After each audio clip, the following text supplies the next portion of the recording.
The barefooted style of Tony Franklin approaches the ball to the 35-yard line. It is a short kick. At the 10-yard line, it is Young coming to the near side. Tips over his own man and is smothered at the 17, maybe the 18. So the Browns' offensive unit, led by the veteran Gary Danielson. The running back is Ernest Biner, Kevin Mack. The wide receivers, Weathers, Brian Brennan, back off an injury. The tight end is the wily old Ozzie Newsome. The offensive line, Paul Fair and George Lilja. The center is Mike Babb, Dan Frank, Ricky Bolden is at the right side. Out of the I formation, the deep back is Biner. Danielson will put it up early. Player to the near side. It is Mack. He has the ball and is stopped at the 27-yard line by Andre Tippett. I like the call, Phil. The Browns known to be rushing team coming on the first down, throwing the ball. Here you see the defensive line of the Patriots, a big, strong line. Ken Sims, Dennis Owens, and Toby Williams. The linebackers, Andre Tippett, Steve Nelson, Larry McGrew, Don Blackman, the core of the defense. And in backfield, of course, Ronnie Lippett, Ray Claiborne, Roland James, and Fred Marion. Second down and a yard for Cleveland at their own 28-yard line to give the second man through. He's got the first down across the 32-yard line. Ernest Biner smothered by Larry McGrew, fifth year out of Southern California. Raymond Berry, in his first full year as head coach of the New England Patriots, finding that so many first-year coaches find in this league, Bob, and that is, it is tough to win. And sometimes you're not in control of your own destiny, Phil. That's what's the tough part about coaching. First down, two tight ends. It is Newsome and Harry Holt. And Danielson wants to throw. It is complete to Ozzie Newsome, and he is thrown down at the 30-yard line. Progress at the 38. Roland James on the stop. One of the defensive strategies of the Patriots, Phil, is the rush of the outside linebackers. And this time, you don't see Andre Tippett was rushing. He was picked up very well that time by Ozzie Newsome. That's why the pass was completed. And I like, Phil, what the Browns are doing so far. They've thrown the ball twice on first down. 87th consecutive game in which that man has caught a pass. And he goes in motion, now comes back to the near side. The give is the near side. That's Mack. Tries to sweep the end, and he'll get nothing. Bill, the Wizard of Oz, of course, Ozzie Newsome, a great tight end, a terrific receiver for the Browns all these years. Sometimes the rap on Ozzie is not the greatest blocker in the world. You'll see him trying to block on 56 in red here, Andre Tippett. 82 is Newsome coming in motion. Tippett stands him up, beats the block, and forces the play wide. Fine play by the all-pro Andre Tippett. Not exactly the way they like their tight ends to block. Third down and 6 from the 36-yard line. Three wide receivers now for the Browns. Brennan Weathers and John Jefferson, who has yet to catch a pass in a Browns uniform. From the shotgun, Danielson looks left. Now goes for Brennan. He flips the ball at the 48-yard line and moves it to the 42 before Ronnie Lippett knocks him down.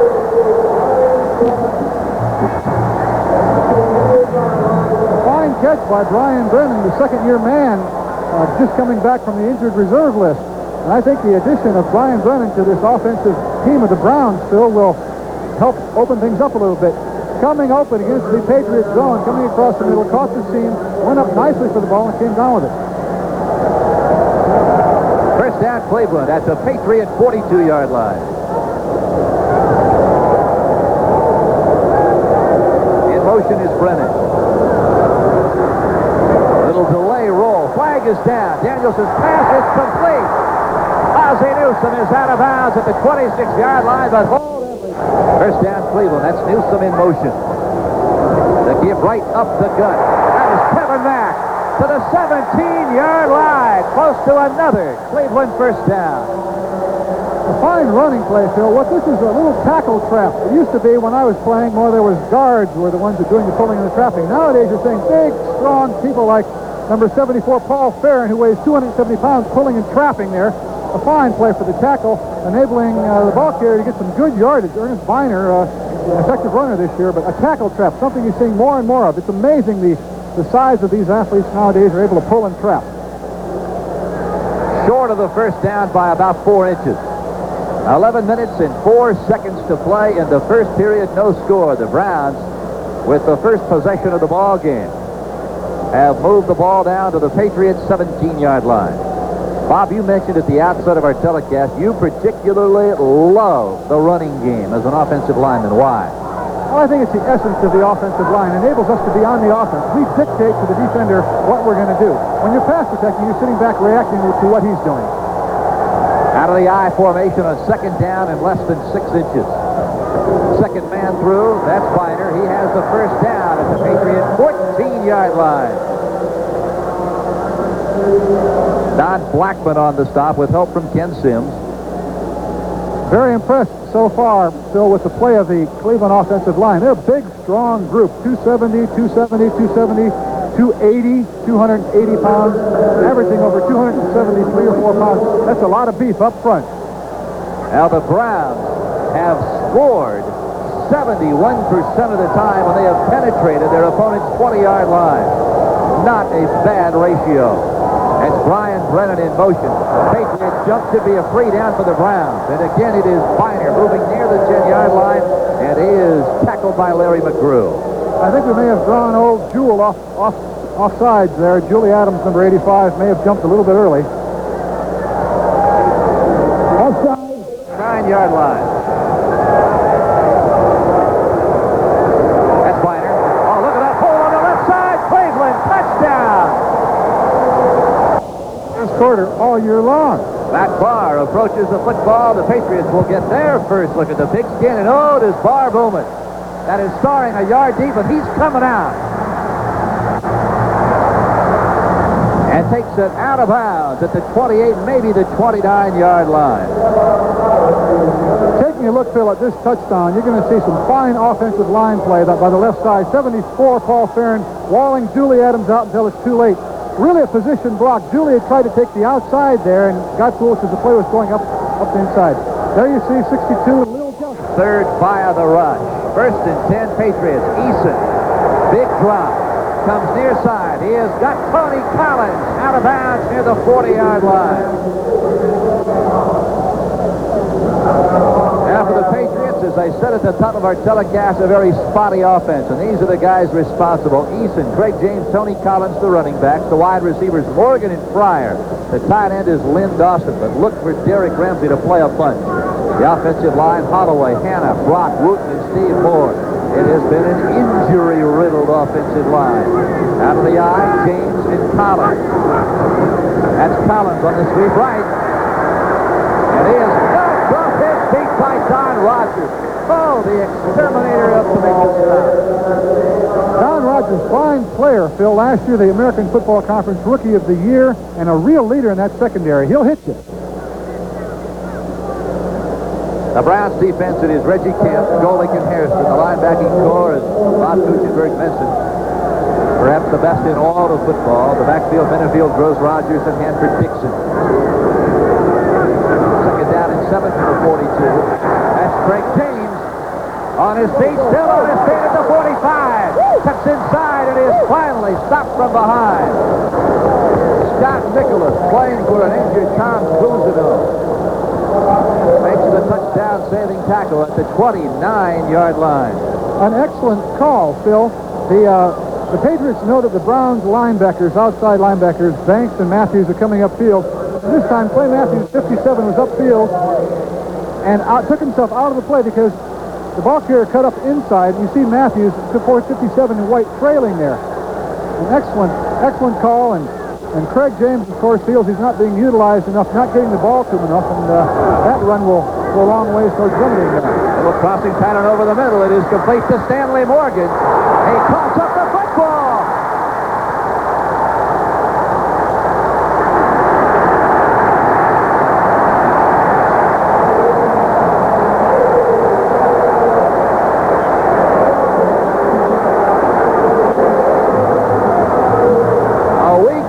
Bob Kuchenberg against the Raiders. Reception. He now has a fumble recovery, and oh, it was a big one from the 9-yard line. Danielson and company out of the eye. He wants to put it up. Coming near side, that's Brian Brennan. One catch on the day. Side steps the sideline, and Brennan is out of bounds at the 26. Miami leading the Steelers at the Orange Bowl. No surprise there, I suppose. A fine play by the young man.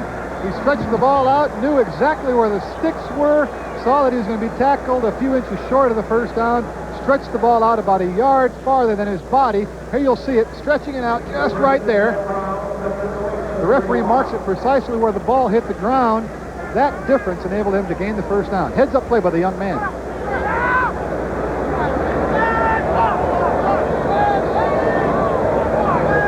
First down. That's Biner. Fumbles the football, and the Patriots recover.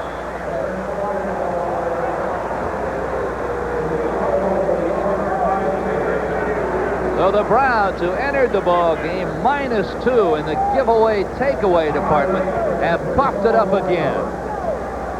See the charge by the offensive line. A nice hole here.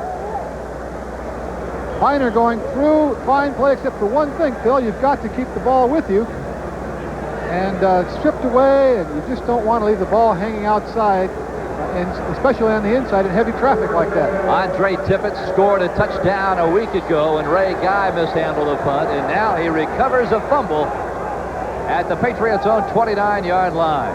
11 minutes, 39 seconds to play. Easton wants to put it up. He's got time, and he almost hits his tight end, Lynn Dawson. The pass tipped by Chip Banks. Dawson was running free. Not very many linebackers in the league make that play, Phil. Chip Banks, being 6'4" and a former basketball player, fine athlete, this is a completion against most teams. Dawson, 3 catches coming into the ball game. He has 1 thus far on the afternoon and barely missed his second. There's Andre Tippett on your right, number 55.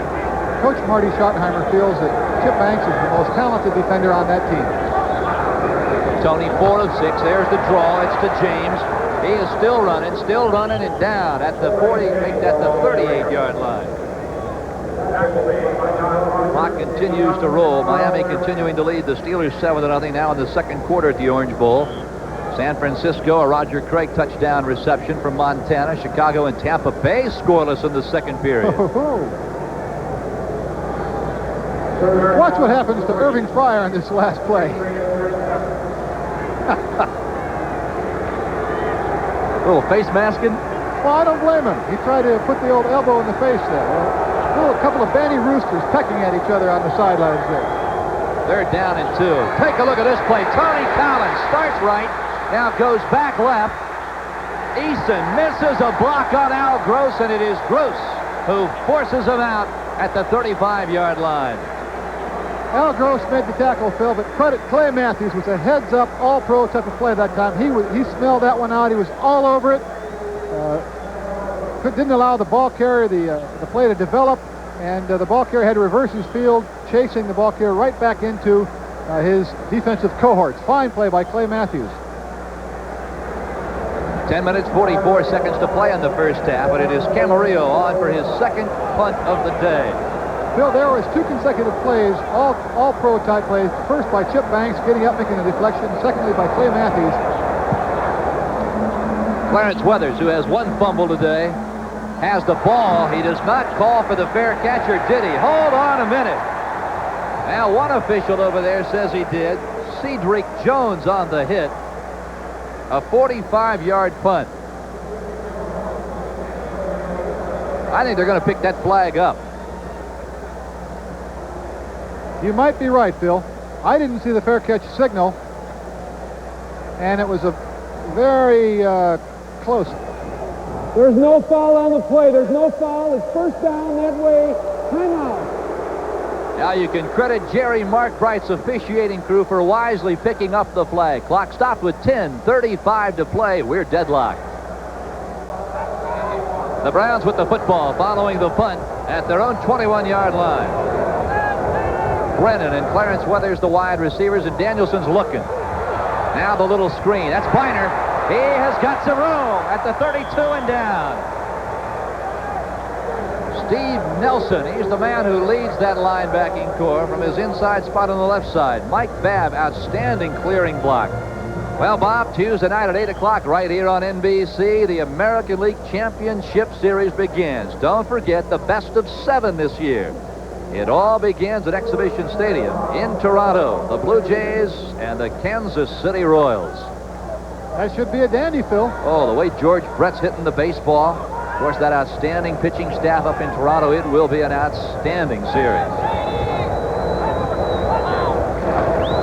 Second man, Finer.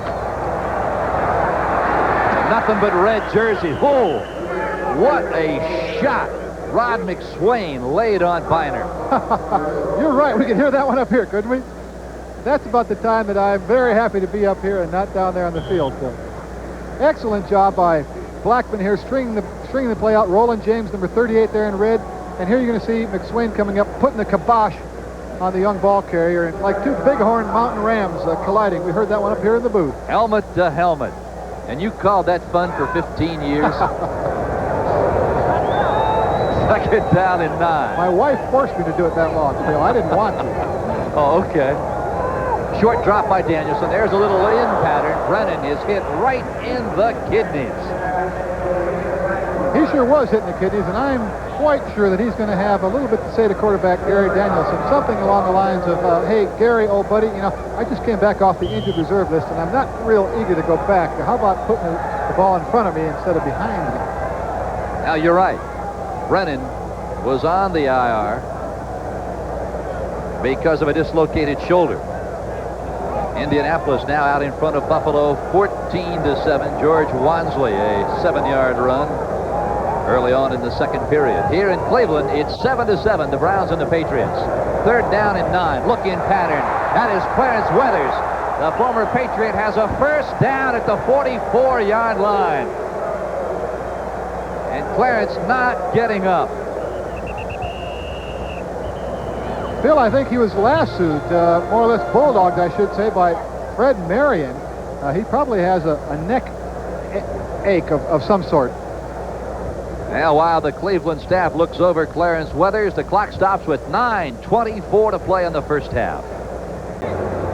Clarence Weathers is okay. He came off the field on his own accord. Danielson, a little roll right. He has got back, and plenty of running room to the New England 33-yard line.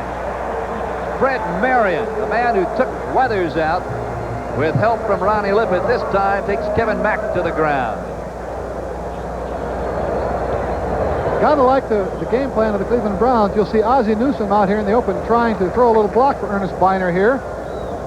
Doesn't really get his head in front of Fred Marion, and that's why he can't throw the block. But just being down there hustling by the all-pro veteran Ozzie Newsome. First and 10 for the Browns at the New England 33. 8:24 to play first half. That's Newsome in motion. Backwards pass. Brennan this time's going to Newsome. Look at this play.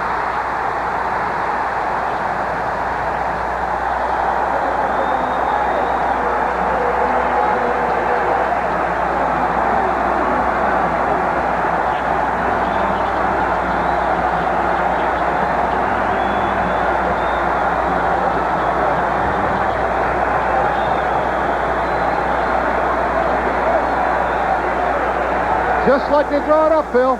The Wizard of Oz getting into the end zone once again. A little razzle-dazzle from the ultra-conservative Cleveland Browns. What's going on here, Phil? Now, who says the Browns have instituted a Woody Hayes style of offense? You're looking at one of the truly great tight ends in the history of the game. Flags are down as Barr sends it whistling through the uprights. Hold on a moment. Of course, Brian Brennan was Doug Flutie's favorite receiver at Boston College. And with all the razzle-dazzle we saw from Doug Flutie and company over the last couple of years, it should come as no surprise that Brian Brennan can flat out whistle a football. Well, as Don Shula would say, the more things you can do, the better. There's an encroachment foul. Prior to the snap, the whistle killed the play. Number 55 defense. The penalty will be enforced on the kickoff. We'll replay the try. Ozzie Newsome His second touchdown of 1985. You realize, Bob Kuchenberg, that since 1979, the Wizard of Oz has caught more passes than anyone else in the NFL. Now that's saying something. That is a mouthful. More than Largent, more than Winslow, and more than Charlie Joyner. Now for Matt Barr, it's almost automatic. And again, a flag is down. Mark Bright is listening. I think this is going to go against the Patriots. The try is good. We have offside, number 42, on a successful try. We'll also penalize that foul on the kickoff. There'll be 10 yards on the kickoff. Timeout. So the Browns, instead of kicking from their own 35, will let it fly from their own 45 with 8:15 to play in the first half. Browns leading the Patriots 14-7. Take a look at this kick. It's as short as you'll ever see. It is cut by Cedric Jones. And there's not much return at all. Nothing but orange and black. Johnny Davis leading the charge.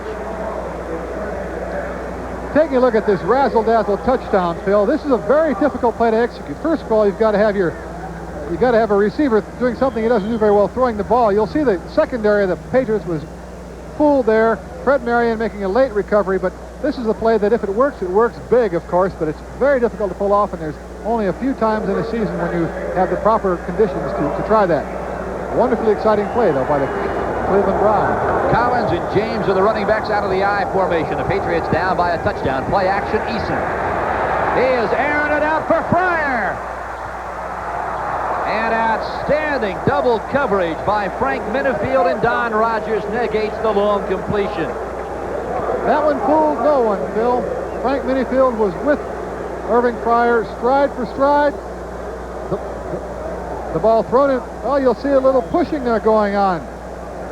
Bill, I don't know, a little unnecessary contact there. That perhaps could have been called. But one of the things that happened there is the Patriots are now throwing against a fairly brisk breeze here, and that ball tended to hang up a little bit, enabled Frank Minifield to be right with Irving Fryer that time. Second down and 10. Eason with time, and a lot of time. Look at this. Stanley Morgan is wide open and shoved out of bounds by Don Rogers at the 48-yard line. Phil, this is exactly what's been missing in the New England offense so far in 1985. He's been throwing to Derek Ramsey and Tony Collins, but on successive plays now to deep to Irving Fryer, and this time to Stanley Morgan, wide open on the sidelines. This is the kind of down-the-field artillery that the Patriot fans have been clamoring for all year long. And rightfully so. For Morgan, his second catch of the day. He only had 3 all year coming into this game. That's Collins. Not much at all. We pause briefly for station identification. This is the NBC television network. This is WBZ, TV4 Boston. 7 minutes and 29 seconds to play on the first half. Bill Stone with Bob Kuchenberg. And we have had a dandy thus far. Cleveland on top of the Patriots 14-7. The I back is Collins. James is the up back. Eason on second and 10. That's Collins on a little flare. Tries to outrun Eddie Johnson and is tripped up by his shoestrings. Fine play by Eddie Johnson. He's the leader in that linebacking core. He's making all the signal calls, calling the changes.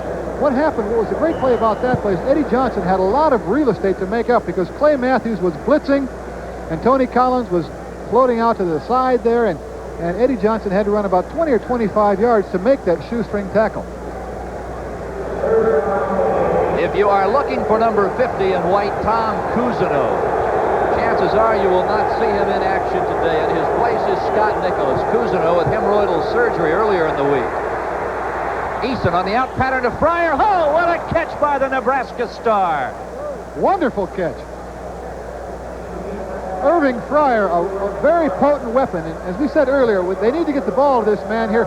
You're going to see Fryer driving the Browns downfield, faking to the inside, cutting to the outside, and the ball is there, perfectly thrown. The coverage really couldn't have been better. Felix Wright all over him and Al Gross, but when you have that kind of a throw and timing, you just can't stop it. Yeah, you said at the outset of our telecast, Bob Kuchenberg, that Eason has got to get the ball to number 80 and 86. He has done it thus far here in the first half. 5:52 to play. Patriots down by a touchdown. Out of the pro set, Eason. Looking long again. Going for Stanley, and it is underthrown. Intercepted by the nickelback Larry Brazil. Badly underthrown for Eason, his 9th interception of the year. Bill, that ball should not have been thrown, and that reminds me of something that the Raiders said last week. Said Tony Eason's very predictable. You see him throwing to his left here. The receiver was Stanley Morgan was covered very closely there.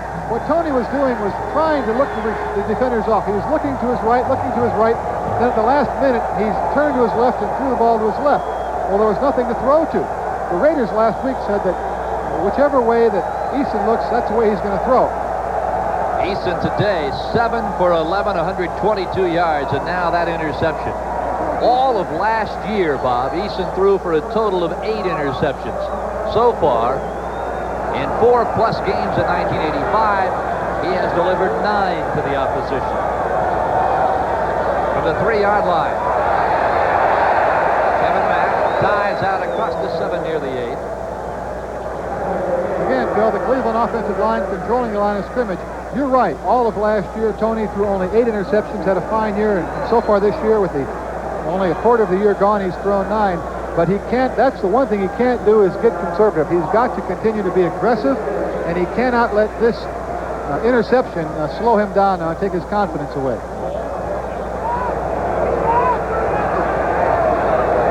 Kevin Mack, 9 carries for 61 yards.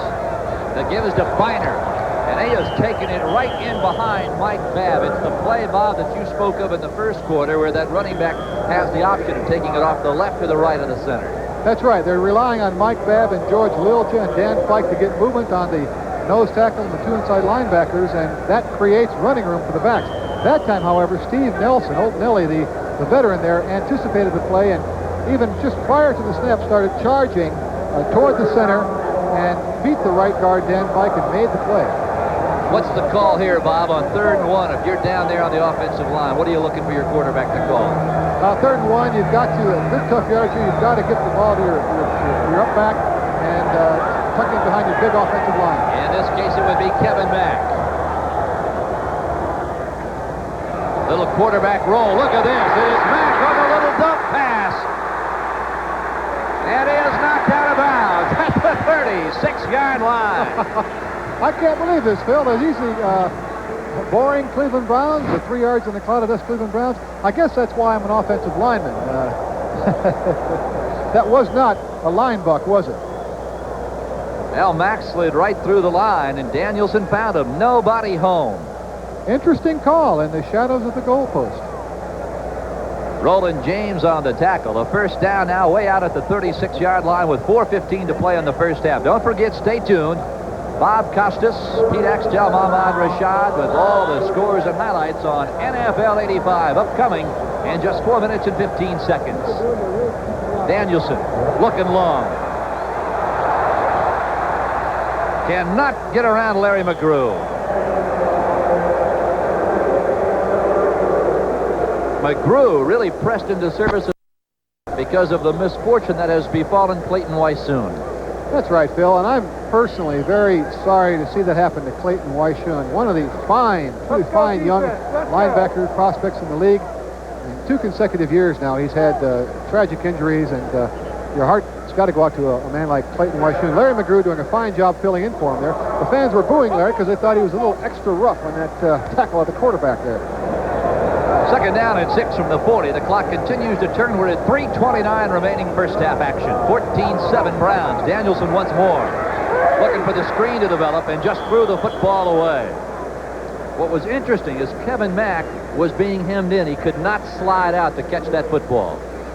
That's right, Phil. A lot of times a savvy linebacker will diagnose a screen play and realize that the halfback or the fullback is going to be the receiver and actually hold on to him. It's quite legal and very effective. The quarterback there, though, Danielson, being the savvy veteran himself, realized that and just threw the ball in the general vicinity of a receiver, and therefore avoiding the sack and the intentional grinding call. Kevin Mack has come out of the ball game. The lone running back is Ernest Biner. Weathers, John Jefferson, and Brian Brennan, the 3 wideouts. Patriots are up close. 3rd down and 6. Near side. It is intercepted. Raymond Claiborne, his 2nd interception of the year. And he could go. He is out of bounds at the 18-yard line. Danielson, his 1st interception today, his 5th of the year. Phil, that, of course, would remind the Cleveland Brown fans here of a year ago when Raymond Claiborne made the big play to turn the game around and win the game. I think what happened here is Danielson was fooled. The Patriots had 8 men on the line of scrimmage, and at the very last snap, they backed off the ball. Danielson did not get the defense that he anticipated and threw the ball, trying to hit Clarence Weathers, but instead hit Raymond Claiborne. It's the old bait and switch. The Patriot defenders were all up on the line showing blitz, but at the snap, they backed out of there and gave Danielson something that he did not anticipate. Danielson, 11 for 18, 164 yards, and an interception. Collins. Oh, what a block. Collins dives to the 16-yard line.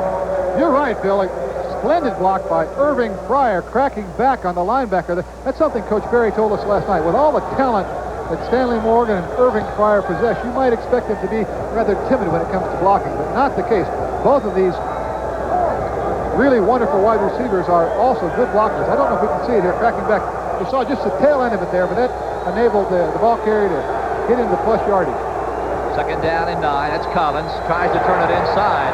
Browns pursuing well. And it is Don Rogers on the tackle, out of bounds at the 12-yard line. Clock continues to turn. Now it is stopped with 2:33 to play. Following up, Phil, on Stanley Morgan and Irving Fryer's blocking ambition and ability, sitting in the booth right next to us right now is one of the all-time great receivers, Hall of Famer Paul Warfield. He was a vicious blocker. You don't see it that often, but Morgan and Fryer will go after him. How about that score from the Superdome? The Saints over the Eagles, 20-0 in the 2nd quarter. Here in Cleveland, it is 14-7 Browns, 2:33 to play. 3rd down and 4 out of the shotgun. Eason unloads. It is almost picked off again by Brazil. Intended for Cedric Jones. Oh, Eason is a lucky man. He got away with that one. Chris Watkins had a safety blitz on, and he was in the quarterback's face. He came through unscathed, came right through the offensive line there. Tony had no time. A little high snap there. By the time he gets the ball possessed, he's got to start dodging Browns. Probably shouldn't have put this ball up. Very fortunate here. Tony Franklin has come on. Eason will hold on 4th down and 4 from the 12-yard line. Bill, credit number 83, Cedric Jones, with a fine play preventing that interception. Spotted at the 19, officially a 29-yard attempt.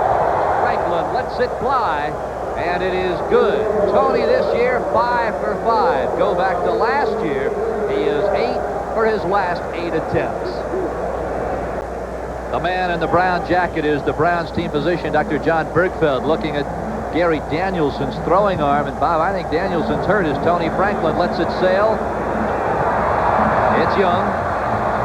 Across the 30.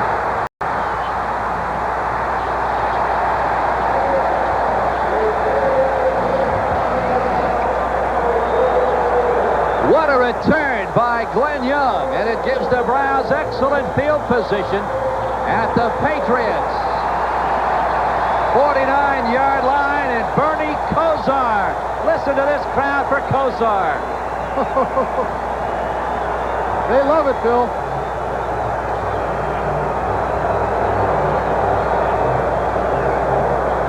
Bernie Kosar, of course, down from my way. Went through the University of Miami Finance School in 2.5 years. He's one smart cookie. This is his first action as a Cleveland Brown, with the exception of preseason. Ball spotted at the midfield stripe. Kosar loses the football, and it's covered by New England. Steve Nelson with the recovery. And now we have got some fisticuffs.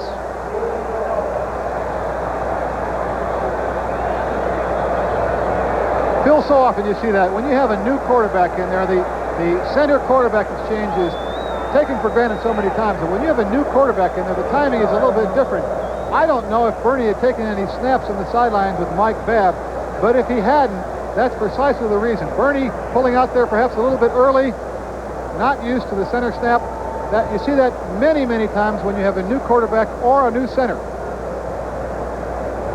We have personal fouls on both sides after the ball was blown dead.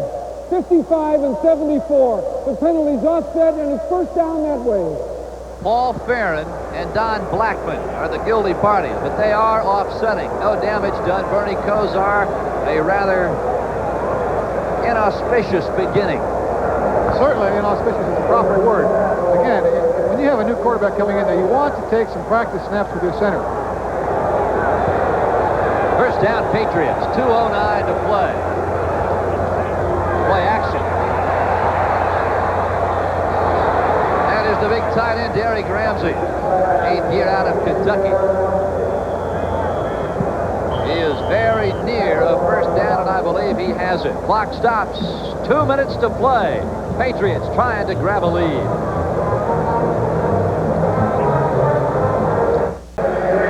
Two minutes to play in the first half, and then we will take you to NFL 85. Bob Costas on the update desk. Highlights, scores of all the games around the NFL. Eason lets it fly. Almost a one-hand grab by Tony Collins near the 27-yard line.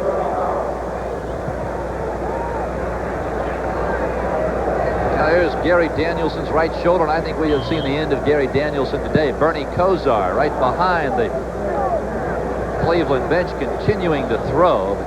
Gary Danielson took a couple of snaps a few moments ago while we were away and just shook his head. I don't think I can make it, Coach. No, that does not look good for Gary Danielson and the Browns. 2nd and 10, Eason with time. Now throws. Collins has it. Still on his feet. Inside the 20 and down at the 17. What a move Collins put on Chris Rockins to break free. He sure did, Phil. This is a tight man-to-man defense by the Browns secondary, and Chris Rockins was man-to-man on Tony Collins there and couldn't handle it. He broke free and not only broke away from Chris Rockins, but broke a couple of tackles after he caught the ball. You see Collins coming open right across the middle here. Breaks one tackle, trying to get in the end zone. Little dipsy-do there. Fine play by Tony Collins. You know, you talk about the problems that this Patriot offensive unit has had here in 1985, Bob, an offensive unit that, quite frankly, just really ran up the points in the preseason. You talked about it during the first period, the fact that it is an offensive line that has been decimated by injuries. It is also a core of wide receivers that, quite frankly, has not learned how to break off patterns and make what they call sight adjustments. What are we talking about here? Well, we have a new offensive system in. A year ago, they were under Ron Meyer, and Coach Berry has had to bring in a new offensive coordinator and indoctrinate a new offensive system. And they were not really equipped last year to handle the blitzes. The offensive line wasn't sophisticated to handle certain blitzes, and the wide receivers were not schooled in how to recognize blitzes and break off their patterns and get ready for a fire drill. First down and 10 from the 17, a minute 44 to play. It is 14-10 Browns. That's Pryor in motion, and here he comes this way. Play action, Eason looking for Morgan. Now dumps it off to Collins, and he cannot hold the football. Big Reggie Camp came through here. Phil had 3 sacks last week, and he's really gaining momentum. Reggie had been bothered by a foot injury earlier in the season and was their leading rusher last year with 14 sacks, and because of the injury had not been really that effective until last week when he sacked the Chargers quarterback 3 times. There you see Steve Grogan calling the Patriot plays on the sideline, much like a third base coach would. He's got a third base coach's hat on, doesn't he? He doesn't actually call the plays. Signals them in. You're right. That's right. I stand corrected. 2nd down and 10. Short drop by Eason, looking for Collins, but will be content to go to Tony Collins. And Collins is chased out of bounds by Clay Matthews. You know, it's interesting, Phil. Tony Collins a couple of years ago was such a fine runner, made the Pro Bowl, 1,000 yards plus, and he really has not been that effective as a rusher the last couple of years, averaging only 3.3 yards per rush this year. And I'm a little bit puzzled as to why Tony hasn't continued to develop as a runner. When I said Steve Grogan was sending in the plays there, Phil, you're absolutely right. He was not calling the plays. He was sending them in or relaying them. In Miami, sometimes you'll see Don Strock calling the plays. Eason will trot to the far sideline with 1:32 to play. The Patriots would love to take a halftime lead. Time remaining 1:32 here in the first half. The Patriots 3rd down and 4 at the Cleveland 12-yard line. And it has been a case thus far, Bob Kuchenberg, of really a sputtering Patriot offense, but outstanding play from the defense and special teams. Well, once again, the special teams got points on the board. You always love to see that. Coach Berry not real consistently happy here, but I think he's got to be encouraged by the play of Tony Eason, with the exception of one interception. Tony's playing aggressive football today, something that he needs to do.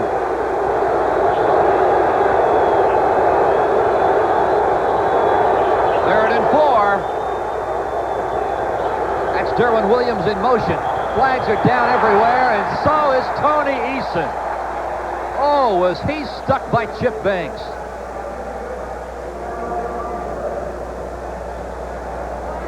Had a little confusion down there, Phil, with the timing.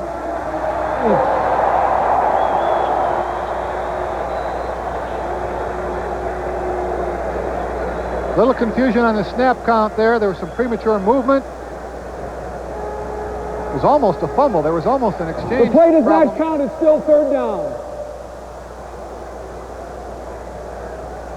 As I say, there was some confusion down there. I really don't know if there was a timeout or ball was in play, but I know that there was an exchange problem between the center, Pete Brock, and Tony Eason. 3rd down and 9 now from the 16. Eason up and over. Pass intended for Cedric Jones. He could not get back to make the catch. Great coverage by Frank Minifield. And here comes Tony Franklin again. Credit Frank Minifield with a fine play there. Minnie was all over Irving Fryer. The Browns had the goal line blitz on. They were putting heat on the quarterback. Tony did the only thing that the coverage dictated, and that was throw the old alley-oop pass to Irving Fryer, hoping that Irving could out-jump little Frank Minifield. But credit Minnie with a fine play there. Eason will hold. Franklin thus far on the day is 1 for 1. From 33 yards away, Franklin has not missed this year. Go back to last year, he has made 8 in a row. Will it be 9? It is. So the clock stops with 1:23 to play on the first half. Tony Franklin has just tied his own career record for 9 in a row. He had that in the early part of 1984. Bill, we've got a ball game on our hands here. And it is really, for the most part, Bob, been the opportunistic defense of the New England Patriots. Yes, that's right. The Patriots are taking advantage of something here that's been their nemesis thus far this year. They've been -8 or 9 in the giveaway category this year. That's been hurting them. And they're capitalizing on that same problem in the Cleveland Browns offense today. Well, 1:23 to play in the first half, and we will take you to NFL 85. Bob, Pete, Ahmad will update you scores and highlights around the league on this, the 5th weekend of NFL action. And don't forget, Tuesday night from Exhibition Stadium in Toronto, it's the Jays and the Kansas City Royals, Game 1 for the American League flag. Here in 1985, it is the best of 7 instead of the traditional best of 5 league championship series.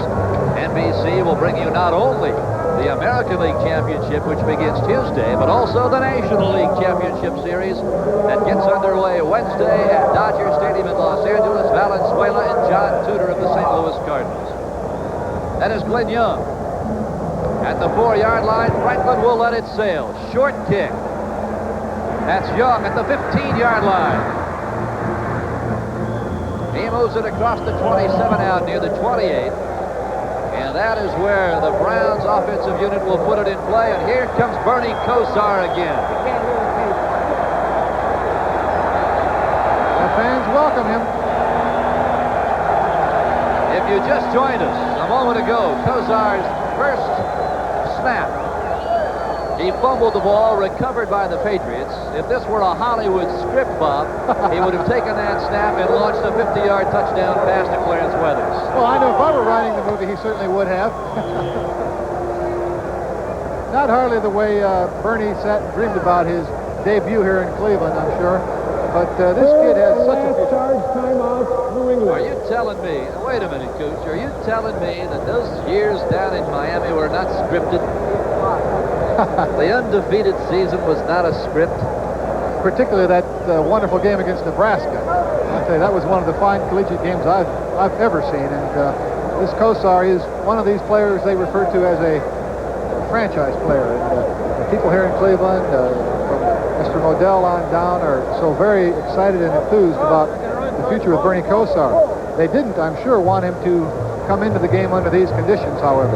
Coming up next on NBC, the second half of our doubleheader. Most of you will see the front-running Chiefs take on the Raiders at the Coliseum. There's the other regional game some of you will be seeing. Check your local listing now for the game in your area. But most immediate, a minute 20 seconds away from NFL 85 with Bob Costas, Ahmad Rashad, and Pete Axtell. First and 10 Browns. They lead the Patriots by 1.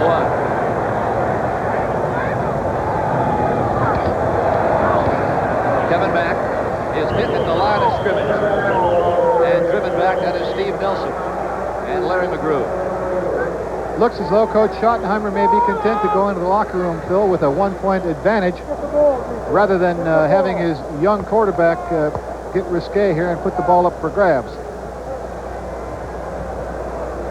Now, the Browns' wide receiving core is a good one. Of course, at the start of the year, they had Willis Adams, Fred Banks, and Reggie Langhorne. But today it is Weathers, John Jefferson, and Brian Brennan. There's the give. Mack is hit in the backfield and dropped there again by Steve Nelson.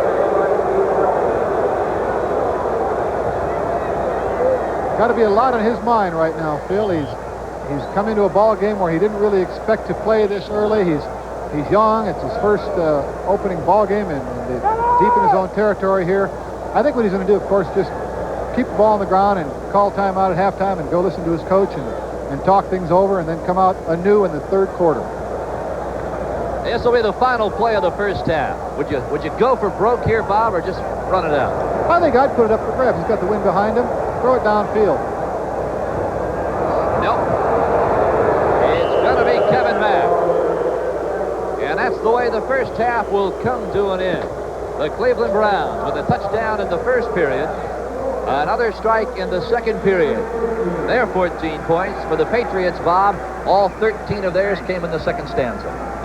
Yes, an encouraging second quarter for the Patriots. They've made a couple of costly errors, but they've also capitalized on a couple of Browns' mistakes. I like the aggressive style that Tony Eason has exhibited so far in the first half, and I'm excited. It's going to be a whale of a ball game here in the second half. The Browns came into this ball game deadlocked with the Pittsburgh Steelers in the AFC Central Division. But, Bob, you look at their two losses to the Cardinals and the Cowboys. Both times they gave up 20 points or more. And their two victories over the Chargers and the Steelers, they gave up but one touchdown in each one of those outings. Well, there's no secret, Phil. You win with defense in this league, and no team better exhibits that fact than the Cleveland Browns. They've been winning with a good ball control offense and a good strong defense, but they're throwing the ball a bit more today, and I'm excited. We've got a ball game on our hands. Now the Browns leading the Patriots 14-13. You're right, Bob. We have a ball game. NFL 85 halftime activities will continue in just a moment. We'll be right back after these messages from your local station. We said at the outset of our telecast, Bob, Eason would have to get the ball to Morgan and Fryer, and he has done it thus far today. Yes, he sure has. Fryer's only caught one pass for 21 yards, Morgan 3 for 67 yards, but the point is he's doing it. He's throwing the ball downfield, and that's causing the Browns defense to respect that. All right, let's go now to NFL 85 and Bob Costas. Bob?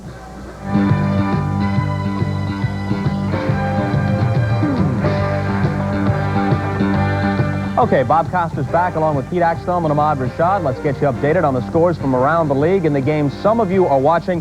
Pittsburgh with the halftime lead at the Orange Bowl, 17-14. The Steelers have never won in Miami. They are 0-4 there over the years.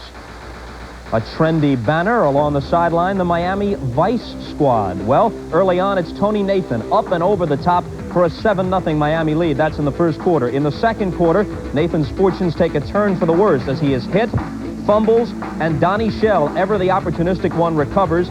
That leads to a Walter Abercrombie touchdown later on that drive. Abercrombie from the 1-yard line to tie it up at 7 apiece. After a Gary Anderson field goal gave Pittsburgh the lead at 10-7, it's Dan Johnson, not Don Johnson of Miami Vice, but Dan Johnson who catches this Marino touchdown of 2 yards. But the Steelers reclaim the lead. Look at this great catch by the 6'6" Ouija Thompson, and he uses every bit of that height and reach to pull in the 1-yard toss from Malone just before halftime, 17-14 in favor of the Steelers. In the game some of you are watching, New England at Cleveland, and the Browns with a 14-13 lead at the half. Coach Marty Schottenheimer's team has the best rushing average in the National Football League through 4 weeks. Ernest Biner is part of the reason. A 9-yard touchdown bolt in the first quarter, and it's 7-0 in favor of the Browns. However, New England, on this punt, ties the ball game. Rich Camarillo's kick can't be handled by the former Patriot Clarence Weathers.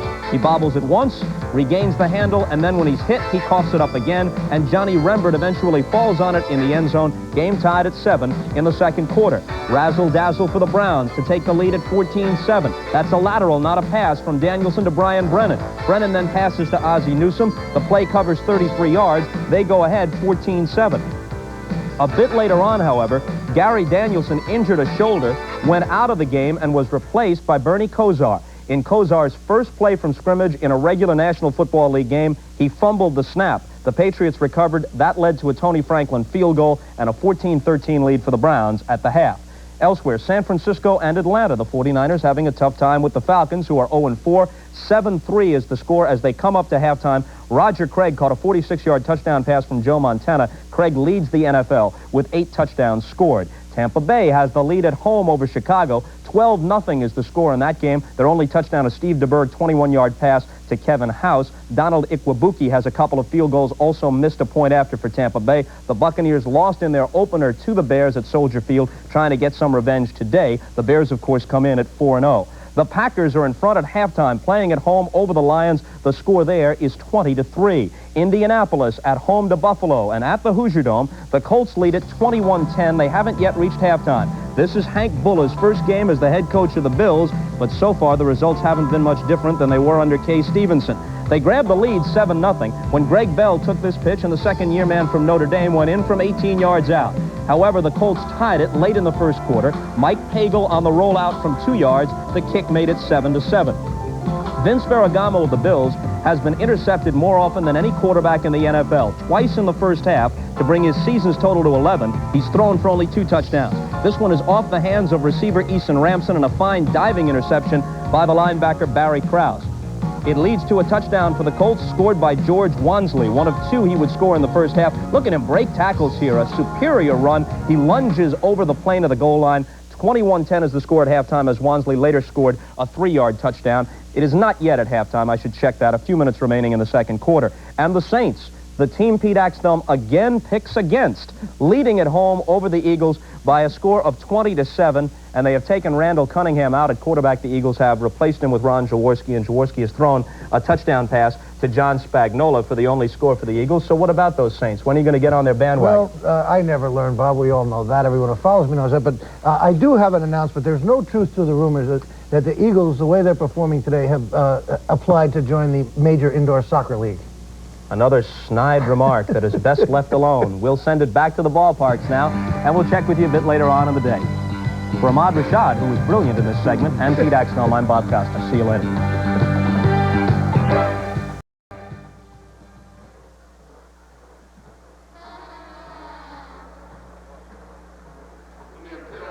NFL 85 will continue right after these messages from your local station.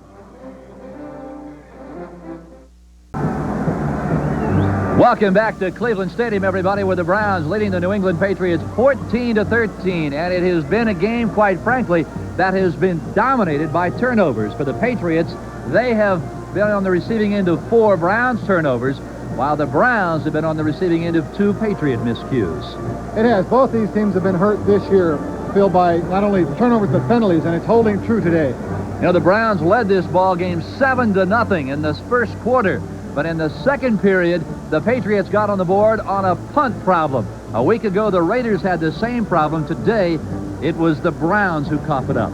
Yes, Clarence Weathers, up until 2 weeks ago, was a Patriot, Phil, and perhaps he's figuring he's still playing for the Patriots here today. This play really got the Patriots back in the ball game. Johnny Rembert covered it. A week ago, it was Andre Tippett with the touchdown. That made it 7-7. And then in the second quarter, the Browns went up 14-7. Take a look at this play. Is this nifty or what? What a sweet play this is. You don't see this very often because so many elements have to be perfect. But Brian Brennan there, first of all, catch the ball, then get it off quickly.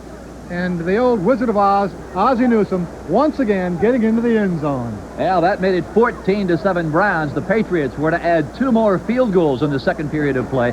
Both of those field goals followed Browns' turnovers, an interception and a fumble. That's right. Both teams being very capitalistic today, taking advantage of the turnovers and cashing in, getting points on the board. Bob, we said at the outset of the telecast that for the Patriots to be effective, Eason would have to get the ball downfield. He has completed 3 passes to Stanley Morgan, only 1 to Irving Pryor, but it is not for the lack of trying. That's right. 3 receptions to your wide receivers isn't all that impressive statistically, but he's attempting. He's going downtown. He's trying to create some vertical movement or some room here, and by doing so, even just by attempting, even if he's not successful, he's causing the Cleveland Brown defense to respect that, and therefore he's going to give his halfbacks and his tight end receivers some running room. Of course, the turnovers are not telling the whole story. The statistics, take a look at the edge in possession. It is. It's very one-sided. The Cleveland Browns have had the ball nearly twice as much as the Patriots here in the first half. 19.5 minutes to 10.5 minutes. The Patriots are going to have to keep the ball a little bit more in the second half and keep their defense off the field if they expect to hang in there in the second half. This, by the way, has been a downfall of the Patriots so far this season. They've been a horrid second-half ball club, particularly in the fourth quarter. Their defense has allowed 35 points this year in the fourth quarter. You know, Bob, we talked in the second period when Bernie Kosar came on. As you look at the rookie out of Miami, his first snap as a member of the Cleveland Browns was a fumble recovered by the New England Patriots. He has yet to throw a pass in the regular season. You kind of wonder if perhaps this will be a Hollywood second half for the rookie Bernie Kosar. Of course, he only played 2 years of college ball, and quite frankly, you wonder if 2 years of major college football is enough to get you ready for the NFL experience. It's not enough, Phil, and I don't care how smart or how physically talented the man is, and he is both, indeed. 2 years of major college football is not enough. Bernie Kosar will be a much better football player 2 or 3 years from now than he is right now, but he really doesn't have the choice. He's got to go get the job done. Matt Barr lets it sail. That is Starring at the goal line, and here comes Stephen Starring. Across the 27, out near the 28, and boy, he is wrestled out of bounds there. Matt Barr is the one who ultimately wrestled him out on the sideline.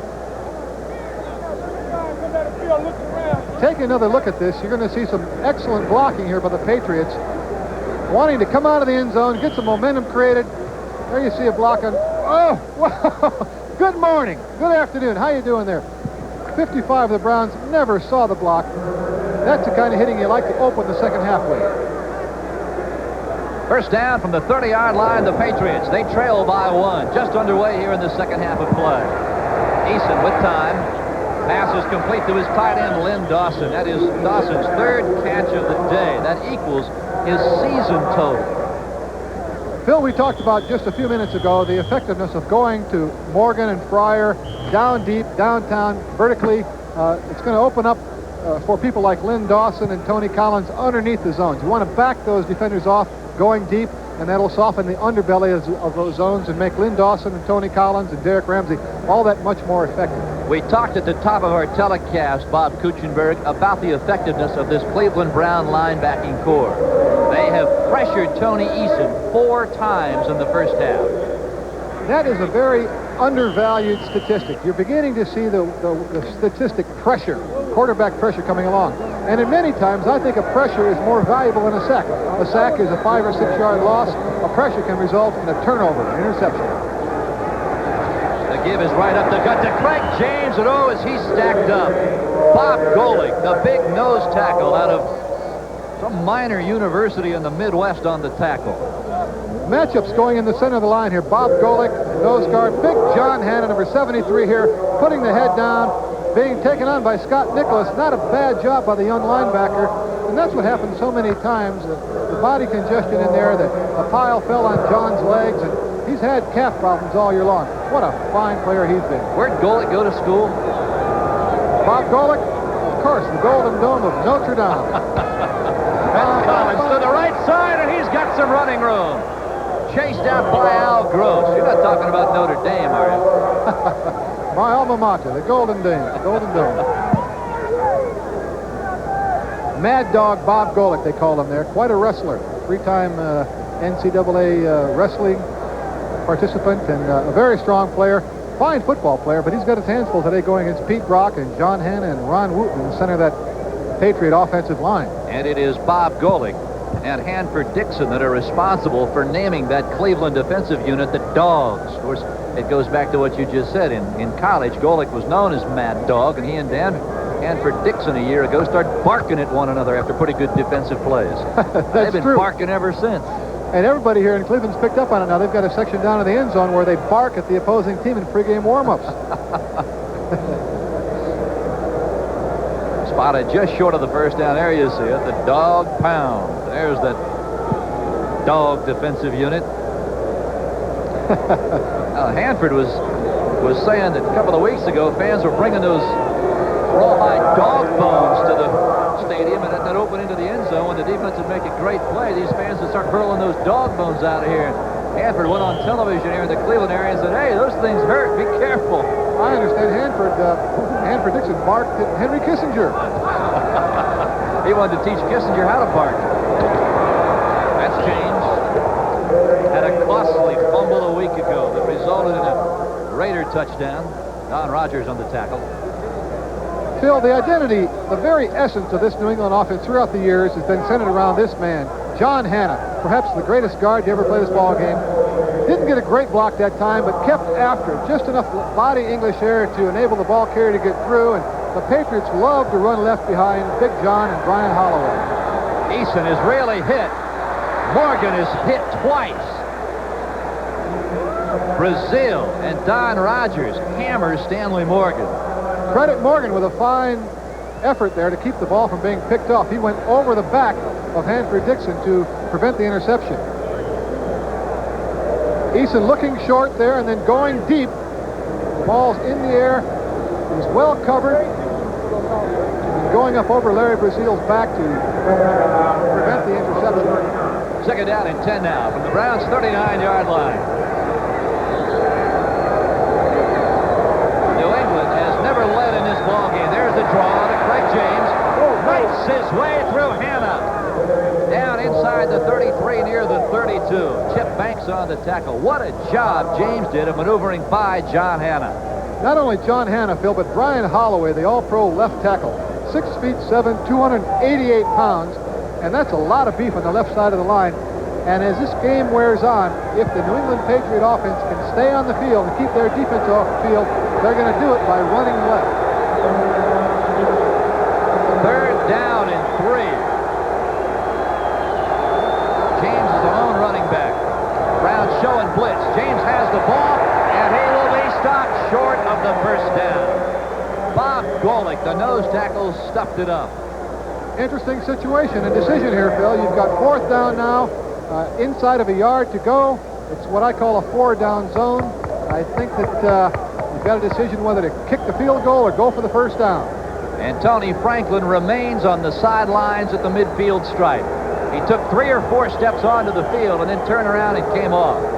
And now Eason will head for the far sidelines. A timeout for the Patriots to talk things over.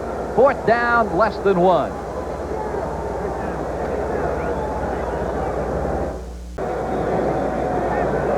Raymond Barry and the brain trust of the New England Patriots talked it over, and Tony Franklin is on. 2 for 2 in the field goal department this afternoon. If, in fact, he lets this one fly, Bob, it would come from 48 yards. 48 yards out. Tony has plenty of leg. 48 yards is within his distance, but I don't like the call. I think I like to run, go for behind Hanna and Holloway, go for the first down. down. It's got distance. And it is wide to the left. So Matt Barr, whose field goal streak ended at 14 in a row earlier today, this time Tony Franklin's comes to an end at 8. Have the football following the missed field goal attempt by Tony Franklin. He had hit 9 in a row prior to that miss from 48 yards away. It is Kosar, the little crossbuck. It is given to Ernest Biner, and he finds a little running room near the 32 and stopped there by Steve Nelson. Bob Kuchenberg, you did not like that conservative call by Raymond Berry. No, Phil, I certainly did not. Even had they made the field goal, I still didn't like the call. 48 yards. I think your percentages of making that field goal are 50% at best, compared to your percentages of success for 1 yard behind John Hanna and Brian Holloway, I would think would be much greater than 50%. How about that score? Green Bay over the Lions, 27-3 now, midway through the third period. Kosar's first pass in the NFL is complete to Brian Brennan. Boy, Brennan has had a couple of big catches today, and Brennan himself has thrown a touchdown pass. Big play here for Bernie Kosar. He's broken the ice. He's completed his first pass in the NFL. Ball couldn't have been thrown any better. That coverage was good and tight. Good throw and good pattern and good catch. Look at his reaction right here. Yeah. You know, people don't realize how much pressure that play took off Bernie Kosar. He come in, he had a fumble on his first play. He now has his first NFL completion. Third down and 1. Second man, that's Biner. He dives out near the 41, and I don't know if he got it. It's going to be close. Very, very close. It will certainly result in a measurement. We pause briefly for station identification. This is the NBC television network. This is WBZ, TV4 Boston.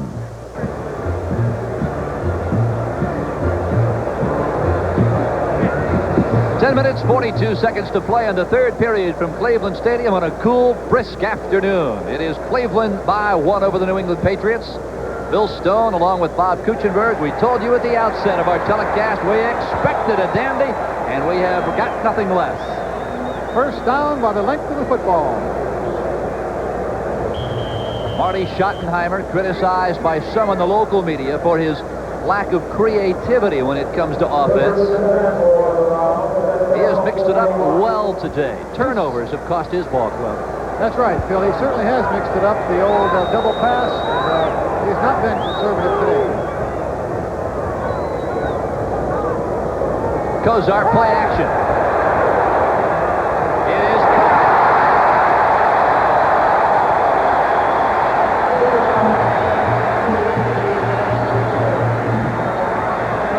Bernie Kosar is 2 for 2. Clarence Weathers with the reception at the Patriots 42-yard line. Ronnie Lippett ran him out. Tight man-to-man coverage here. Clarence Weathers on Ronnie Lippett, driving him downfield, coming back to the ball. The good receivers come back to the ball. The ball put right there on time. Bernie Kosar, very impressive. 2 for 2 passing. Biner and Mack are the running backs. Play action, Kosar again. 3 for 3, yes! Brian Brennan at the 31. Another Cleveland first down.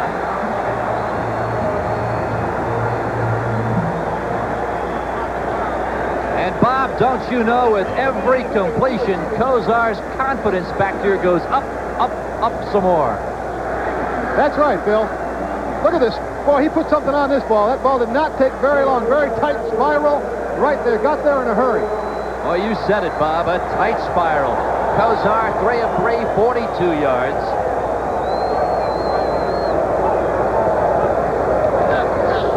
Little quarterback draw, nothing there. And the main reason is because Dennis Owens and Steve Nelson sniffed it out. Phil, I think that may have been an extemporaneous quarterback draw. I think he meant to hand the ball off, but there was nobody to hand it off to. I don't think at this point you want Bernie Kosar running with the football. He's much like Dan Fouts and Dan Marino. He's got the shotgun of an arm, but not very mobile. You don't want him running the ball. 9 minutes, 43 seconds to play, third period. The Browns 14, the Patriots 13. Kosar. Near side. It's caught. That's Ozzie Newsome. Gets up and then decides it perhaps is a better idea to stay down. Steve Nelson covers him. This telecast is presented by authority of the NFL. It is intended solely for the private use of our audience. Now, any rebroadcast or other use of this telecast without the express written consent of the Cleveland Browns and the National Football League is prohibited. Bill, the Browns cannot afford to lose this man. He's their leading sacker this year, and quarterback pressure. He's been all over the field in the first half. He's got a bad ankle. Looking at Kosar dropping back here. Boom! Ball gets rid of the ball in a hurry. Fine delivery. He knows what to do with the football. Now Blackman is now being carried to the bench. He made it to the sideline on his own and is now being lifted to the bench. Not a good sign for Patriot fans. Not at all, Phil. They cannot afford to lose Don Blackman at this point. From the shotgun. Little inside handoff. That's Biter. A flag is down.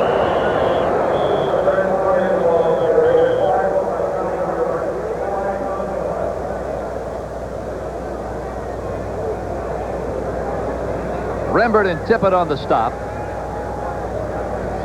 Illegal motion against Cleveland is the preliminary indication. We have an illegal formation foul, offense. The tackle was on the end of the line. The penalty is declined. Fourth down. What happened there, Phil, was the wide receiver was not near enough to the line of scrimmage. He was more than a yard off the line of scrimmage. Consequently, that caused the offensive tackle to be the end man on the line of scrimmage. That's illegal unless he reports, and therefore is an eligible receiver. Matt Barr, he is 0 for 1 today. Paul McDonald will hold on 4th down and 6 from the 27. 44 yards out.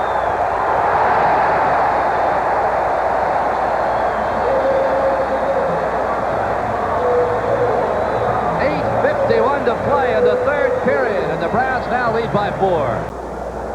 There's the man who led the Miami Hurricanes to a national championship in '83, a Fiesta Bowl appearance in '84. Bernie Kosar, his NFL debut, 4 of 4, Bob, 41 yards, and he positions Matt Barr for a 44-yard field goal. That's more like the script I would have written. Well put. Stephen Starring at the 9-yard line. Breaks one tackle. Scott Nicholas had him at the 20-yard line. Starring broke it, moved it out near the 25, and is finally stopped by Felix Wright, the nickelback for the Cleveland Browns.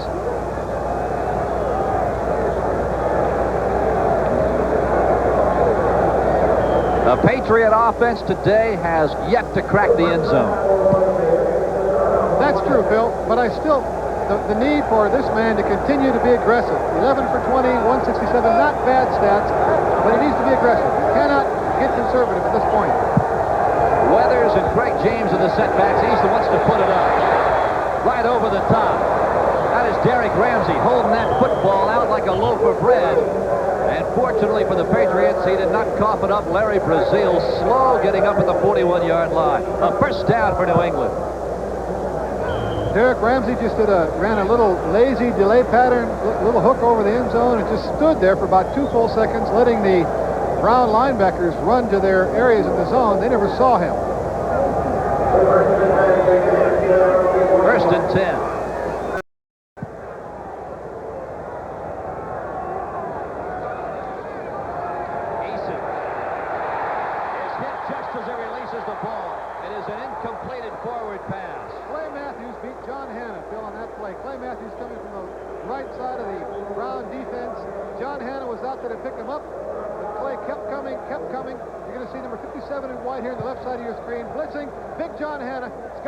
But John doesn't sustain it. Play keeps coming, gets the quarterback hit.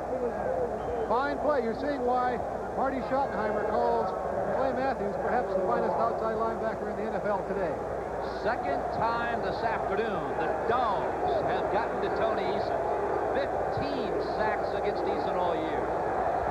Weathers, timing pattern, he's got it, and is down at the Cleveland 47-yard line. That is Robert Weathers, the brother of Clarence Weathers. Bill, I have a question for you. Right now, what are Mom and Pop Weathers thinking? Are they happy or unhappy that Robert caught that ball for a first down? Well, the question has to be, you got to believe that one of them sitting on each side of this field today. Who do you pull for? That's a good question. I once had the same situation. My brother Rudy played for these same very Cleveland Browns in 1970 when I was playing for the Dolphins, and Mom and Dad were in the stands. Unfortunately, the Browns beat us 28-0 that day. Incidentally, the word on Don Blackman, the outside linebacker for the Patriots, an injured ankle. They are taking him to the locker room for an x-ray. Play action, Eason. Now comes back to the near side. Derek Ramsey has it on his fingertips and cannot hold it. Stanley Morgan had beaten everybody by about 10 yards, and Eason didn't find him. Right now, Stanley Morgan is walking off the field at the 20-yard line all by himself. I think he must have come from the locker room, Phil. Clay Matthews and Chip Banks are blitzing nearly every play now, Phil, and I think that's good pressure defense. You see the ball here is thrown just a little bit high. Derek Ramsey makes that catch more often than not. Out of the I formation, normally a run formation.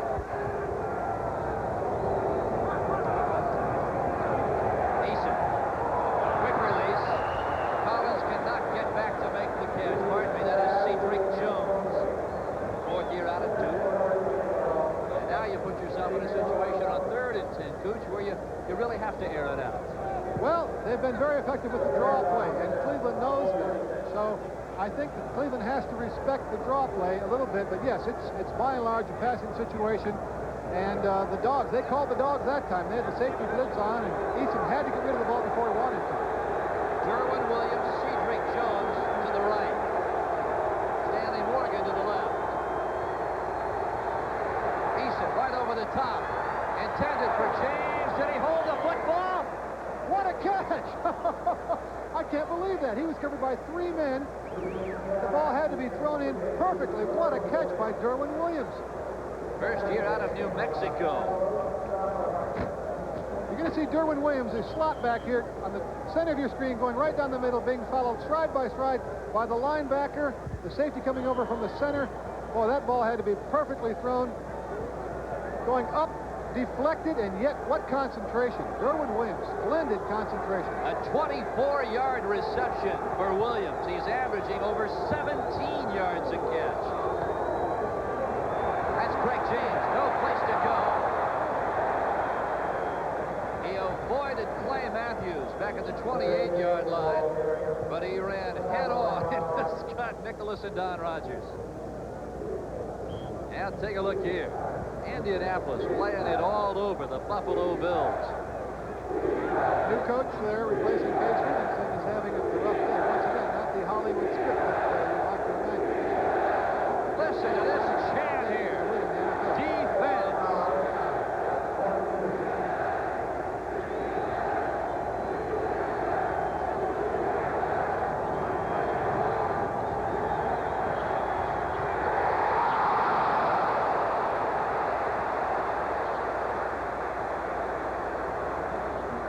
Phil, you're experiencing the 12th man here. This stadium is rocking and rolling. The fans are excited.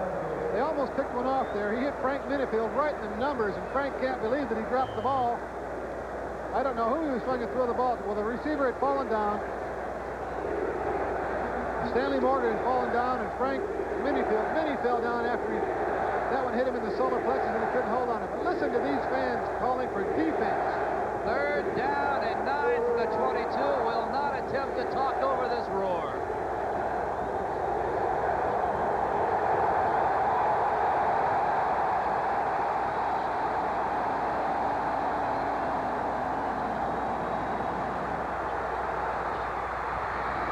Who's got the football? Stanley Morgan. Oh, my. What a catch.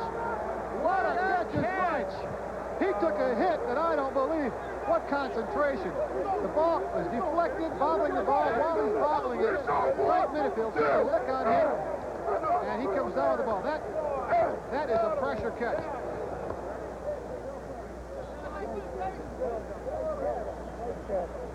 Eason putting the ball up. Minifield with a 1-for-1. Anybody's ball at this point. Minifield deflecting it. Here comes the hit. Boom! Al What a Gross. catch. Al Gross, a strong safety, coming over, putting the hit on Stanley Morgan while he's bobbling the ball. Phil, I don't believe he caught that ball. I don't see how he caught it. Tony Franklin, barefoot and all, sends it through. Stanley Morgan now on the day, 4 catches for 89 yards. Oh, what a ball game. The Patriots with their first lead today. That drive by the Patriots, 9 plays, 74 yards. The first time that the offense has punched the ball into the end zone today. Tony Franklin to let it set sail. It's a short kick. Very, very short. That's Young at the 12.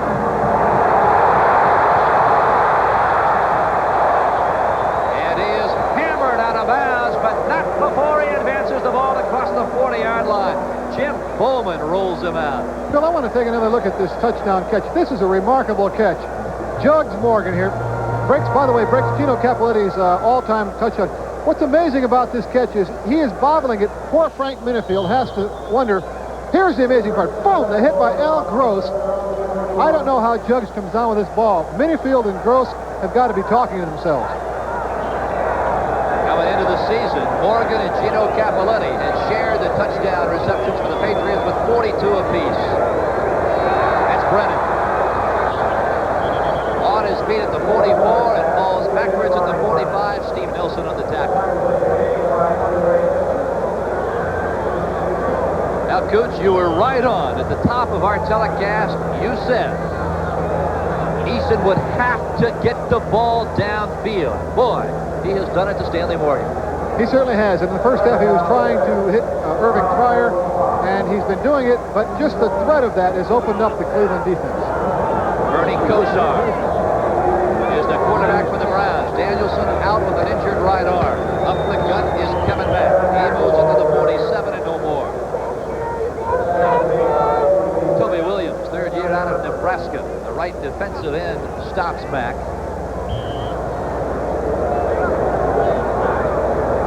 Boy, a week ago today in San Diego, Kevin Mack, a 61-yard run to open the ball game. But what a day it has been for that man, Jugs Morgan. What a catch. I still am not over that catch. Mack out of the ball game on 3rd down and 3. The lone running back now is Ernest Miner.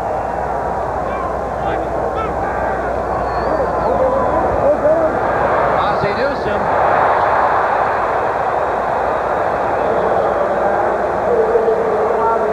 Bob, what Charlie Joyner is to the San Diego offense on 3rd down, Ozzie Newsome is to this Cleveland unit. You're right, Phil. The Patriots had a blitz on here. Nelly coming in, Steve Nelson trying to get the quarterback. The young rookie quarterback knows where the weakness is, hits Newsome, the old pro. First down. How about those numbers for the Rook? Not too shabby.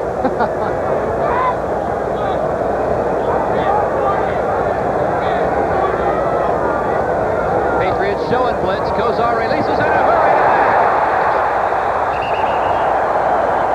The first down at the New England 36-yard line. This is not what you would call conservative football, Phil. Fancy schmancy. The young quarterback taking a little handoff here, rolling out to his left, wide open. Had a little breakdown there in the secondary. I think the linebackers were fooled with the play-action pass. Bernie Kosar almost getting hit here, but being saved by his offensive line. Dan Fike there at the end. Schottenheimer pulling all the stops here with his young quarterback. 1st and 10 from the 36-yard line. Kosar steps up. He'll just take it to the sideline.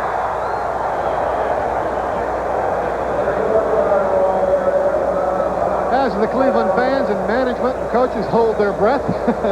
Yeah, they've had one quarterback go out today via the injury. They do not need the rookie to go out. I think Bernie's going to have to learn how to slide here. This sideline had to look like it was 10 miles away right about here. Whoa! Ronnie Lippett almost got him. It's a good thing it was Ronnie Lippett, his old teammate with the Hurricanes. Probably took it a little bit easy out of there. 2nd down and 8 from the 34. Out of the I formation, Mack is the deep man, and he has got the football. And he doesn't have much else. Oh, he ran right into Dennis Owens. Owens did an outstanding job of fighting off the block of Mike Babb. Haven't heard much from Owens today, Phil. I think Mike Babb and Lilja and Dan Fike have been doing an excellent job in the center there. I would have to say that the center three players in the offensive line of the Patriots is winning their battle against Dennis Owens and Steve Nelson and Larry McGrew. Mack thus far on the day, 14 carries for 64 yards.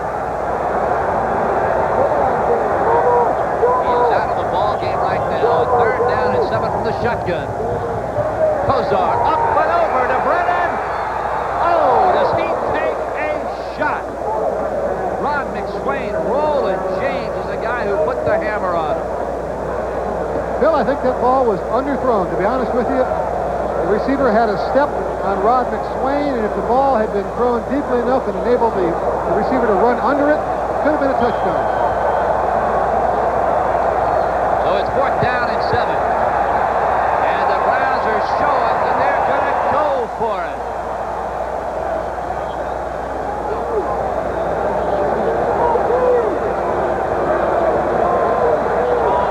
Kosar, 6 for 7. He's got John Jefferson and Brian Brennan to the right.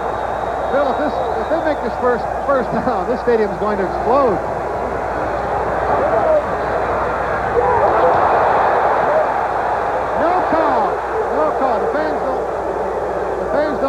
I'm not sure I like it either. There was some awfully close contact there in that reception. No flags, no interference. The fans were calling for it. Good defensive stand by the Patriots. Kosar's pass intended for Brennan. Good coverage on the part of Ronnie Lippett. Outstanding coverage. Both going for the football. And Tippett that Lippett tipped it. 1:35 to play, third period. Patriots take over. Eason will put it up in the air. Stanley Morgan, he has been all over the football field. He's warming up to the task, isn't he? San Francisco doing a number on the Falcons in Atlanta, 17-3 midway through the third period. I don't believe that one. You believe it. It is McMahon to Dennis McKinnon from 20 yards out with 3:40 gone in the third period at Tampa Bay. Green Bay all over Detroit, 34-3. Dickey, a couple of touchdown passes in that one. 1st and 10. Eason releases to the near side. Weathers cannot get to it. One other score at the Hoosier Dome in Indianapolis. Boy, the Colts all over Buffalo now, 42-10. The Colts are an improving ball club. Let me interrupt you there, Phil. Tony Eason very unhappy with his receiver, Robert Weathers, in that play. He threw the ball a bit high, but Robert did not go up for the ball. It should have been caught, and had he caught it, he had a real estate in front of him.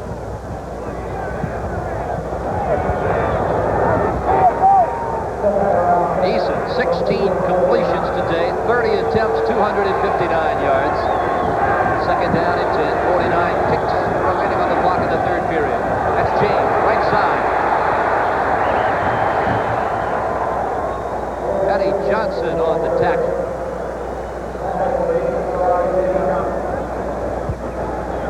The Dogs were ready for this one, Phil. They were lying in wait. How about that score from the Orange Bowl? The Steelers giving the Dolphins all they want. 17-17 in the 4th quarter. When they put that score up here in Cleveland, this place is going to go nutty. Yeah, that concerns both of these ball clubs. I'm surprised Pittsburgh hanging on that well in the 2nd quarter in Miami. Miami's tough to beat at home.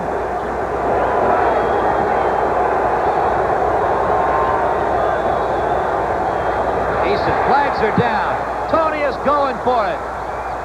The pass intended for Cedric Jones, the 4th-year wide receiver out of Duke, and it was overthrown. Flags down very early. It will be against the Patriots.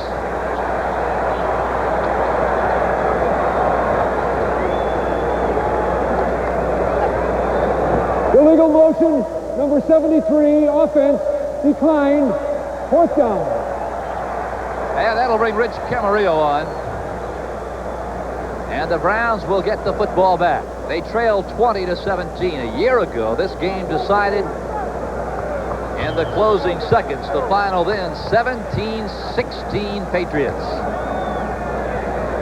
Clarence Weathers back at his own 11-yard line. Clarence Weathers, until 2 weeks ago, Phil, was on the other team. He just had to change jerseys before the game started, didn't he? Good snap. Camarillo lets it go. Low kick. Weathers should have a return at the 10-yard line. Fine block. Oh, is that a block? Well, he took it at the 10, ran about 45 yards to move the ball out to the 19-yard line. Don Rogers puts him out. Fine block by Don Rogers. He doesn't get enough hitting on defense. He's got to do it on special teams. There's Gary Danielson, went out late in the first half after taking a shot. Has ice up on that shoulder underneath that Cleveland Browns jacket, and in his stead, Bernie Kosar. And he is on the field now. He will try and direct the Browns. They are 81 yards away from taking the lead in this ball game. The final 15 minutes of play. The fourth quarter about to begin here at Cleveland Stadium on a cool, rather blustery afternoon here along the lakefront.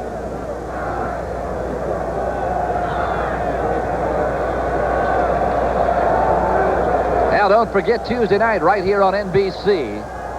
The American League Championship Series begins. The best of 7 this year. It'll be Toronto and Kansas City. You know, Phil, speaking of Kansas City, George Brett reminds me a lot of myself in my younger days when I played third base for the Fighting Irish of Notre Dame. Brett, you know, he's a pretty good ball player all around. He could improve his hitting a little bit. I probably should spend some time with him and help him out a little bit. You think? I'll tell you what. Brett will have something to say about the outcome of that series. You can be sure he has been red hot. It all begins Tuesday at 8, right here on NBC.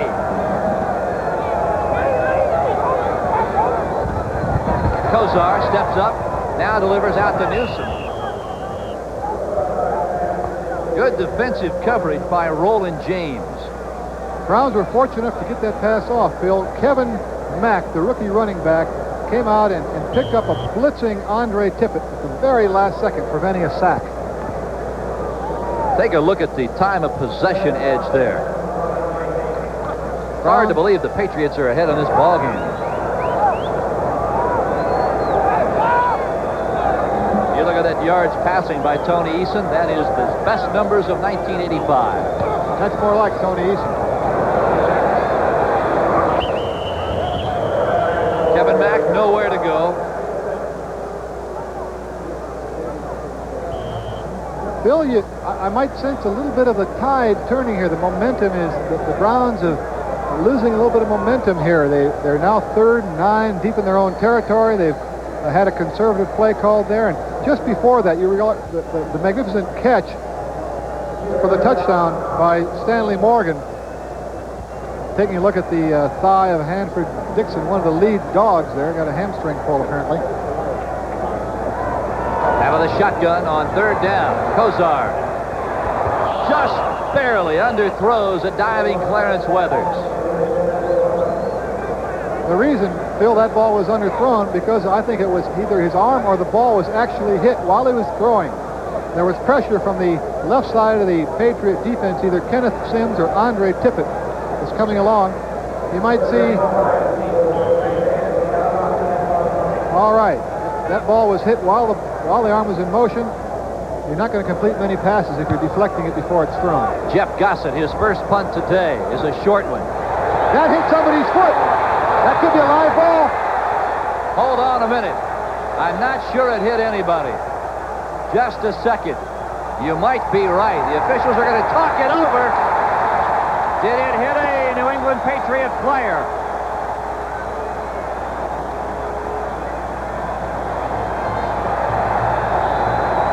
Indeed it did. The Browns will take the football.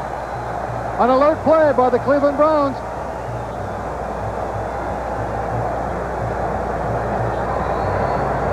Only a 35-yard punt, but in this case, it's like a 35-yard pass completion. It is more than that. It's just a breath of life.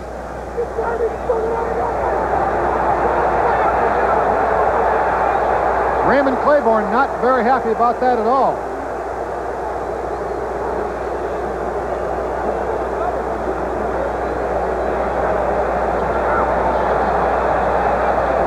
The ruling Claiborne. was that the ball hit a member of the receiving team, was recovered by the kicking team. First down. We'll keep our eyes on number 26 in red, Raymond Claiborne. He's going to go after somebody here. This is not a happy man. No, he's not happy right now, but I don't know exactly what he's objecting to, whether it hit him or not. It definitely hit one of the Patriots right on the heel. John Jefferson is in the ball game. Boy, he has yet to catch a pass in 1985. That's Kevin Mack. Not much at all. Toby Williams stops him. The Browns ran the ball in the first half, Bob, very, very effectively. The top-rated rushing attack in all of football. Thus far here in the second half, they have not found much running room at all. You're right, Phil. They haven't been able to run the ball with any consistency this second half here, and I'm surprised because they ran the ball very well in the first half. But Raymond Claiborne here is very unhappy talking to anybody that would listen.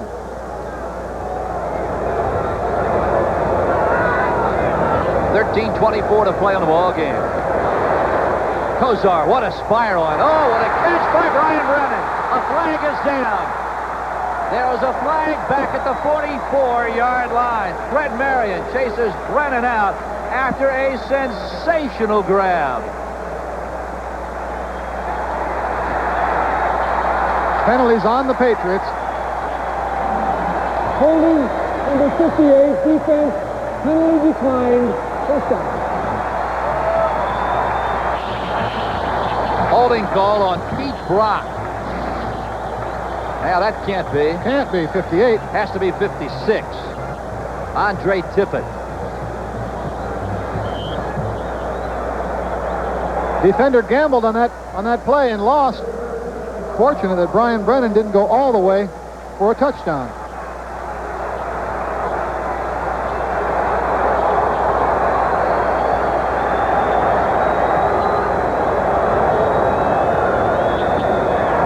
Kosar looks right, now goes right.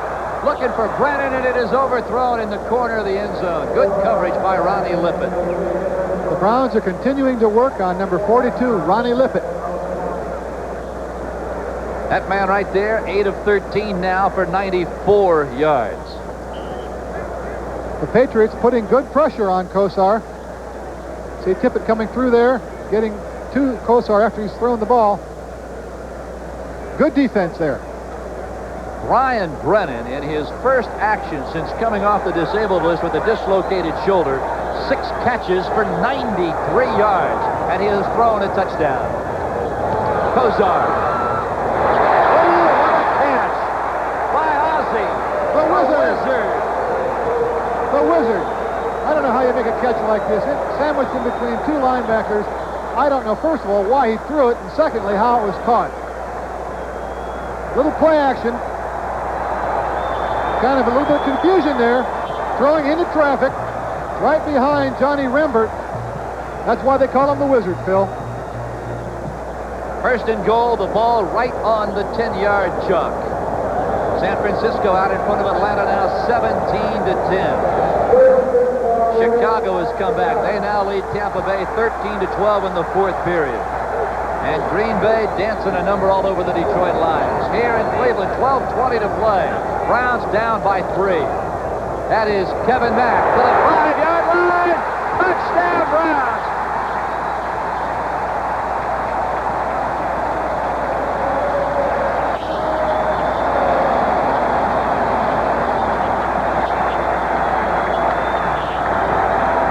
A flag is down at the 4-yard line. Hold everything.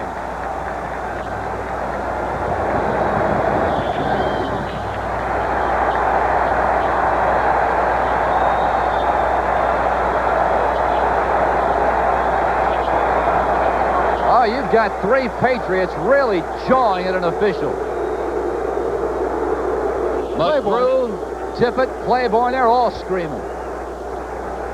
Now the flag was picked up in a rather inconspicuous manner. You wonder if perhaps it just fell out of the official's back pocket. They'd better be a little bit careful or they're liable to get 15 yards on this kickoff. Penalized against them.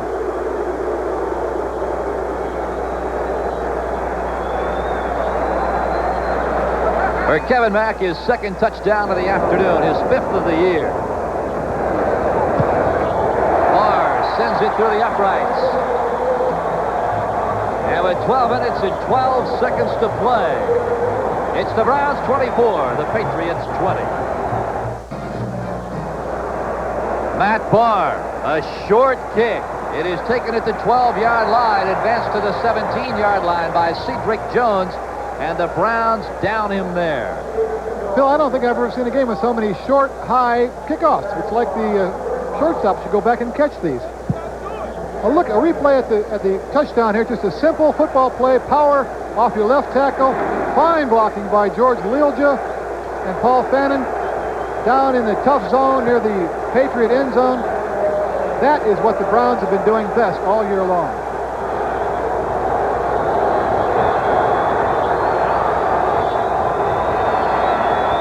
First down from the 20-yard line. Eason, boy, he could run for a bunch.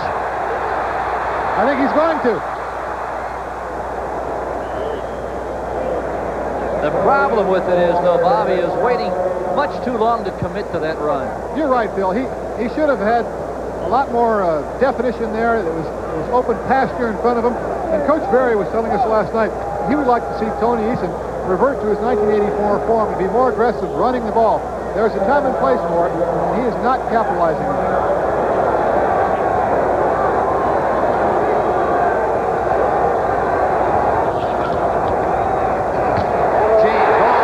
Stood up. The Golden Domer. Bob Golick wrapped him up. Kind of like that, doesn't it? Oh, I was quick with that one. What are they talking about right now? You're going to see Bob Golick, number 75, right in the center of your screen, standing up to Pete Brock, says, "Hello, Craig." James, 10 carries. Notre Dame. That man right there, 10 carries thus far in the ball game for just over 60 yards, 63 yards.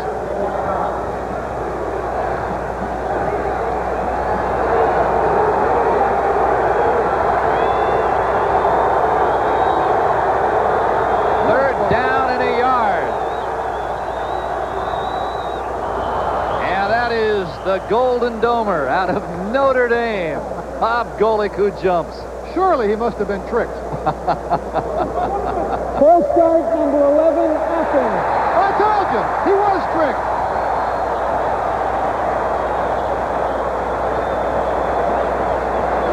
Vindicated again. Listen, there's one thing we Golden Domers can. We can count to three, by gosh. And I don't care who. All of our graduates can count to three. Well, I'll tell you what. When you come from Notre Dame, there's no question who the 12th man is. Third down and 6 now. Yeah, that changes the play selection, Bob. It sure does. It went from a very preferable offensive situation to a very treacherous one. 62,139 fans are coming alive.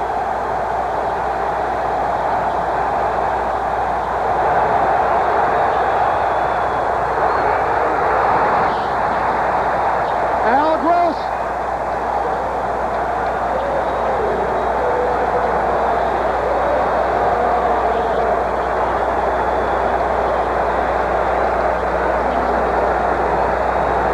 A championship play by the strong safety, Al Gross. Diagnosed it coming over, putting the big kibosh. Boom! Right, perfect timing. Irving Fryer doing a good job going up for the ball, or Stanley Morgan rather. But Al Gross coming over from his safety position, putting the hit, timely hit, on the receiver, breaking up the play. Now the Patriots now 3 of 10 in third down situation. Not good. Here's Camarillo averaging almost 43 yards a punt today. Oh, it is almost blocked.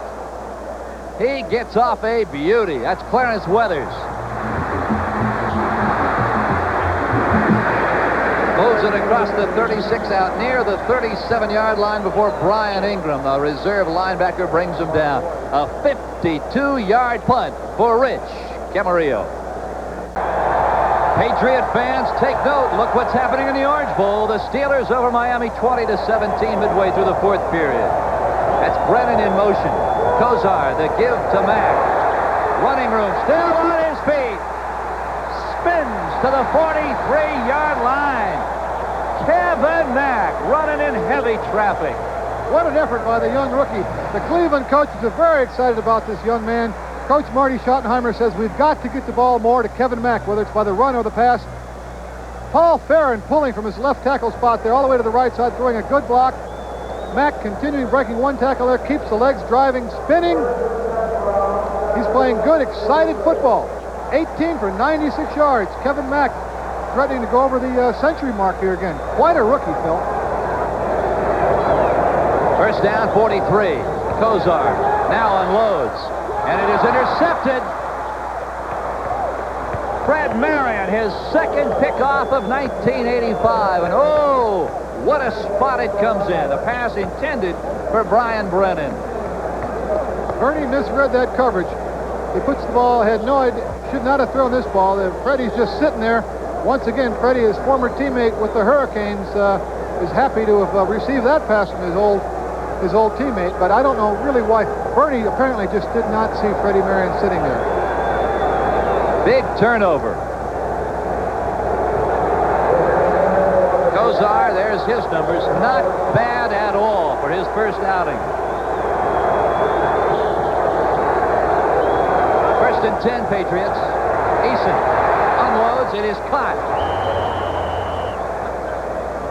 Well, Eason was hit by Bob Golick just as he released the ball. The pass caught by Lynn Dawson. Tackle that time filled by number 58, Scott Nicholas. This playing field today is filled with former University of Miami Hurricanes. Indianapolis laying it on Buffalo 49-10 for Hank Bulla. Boy, what a first game as head coach for the Buffalo Bills. Eason going long here. Stanley Morgan, his second sensational catch of the day. Don Rogers and Larry Brazil both back there looking at each other as if to say, how did Jugs catch that ball? I don't understand how he caught it myself. Sees the ball, comes back inside. Larry Brazil did not see the ball in time. Jugs did see it, stopped, came back, looking at it from another angle here, coming back inside. What a wonderful catch. He is having some kind of game. How about 6 catches for 140 yards? Pryor in motion to give us to this side. Robert Weathers. Step on Manel Gross, and Weathers is rolled out of bounds inside the Cleveland Brown 20-yard line.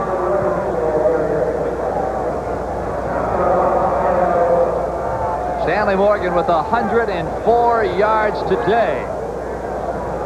140 yards on 6 catches today. You got to go all the way back to 1980 to find the last time a Patriot receiver had caught more than 100 yards against the Cleveland Browns, and it was Stanley Morgan. Weathers hammers his way down near the 15. Do you know that no Patriot runner, Bob, has ever rushed for 100 yards against the Browns? That's saying something.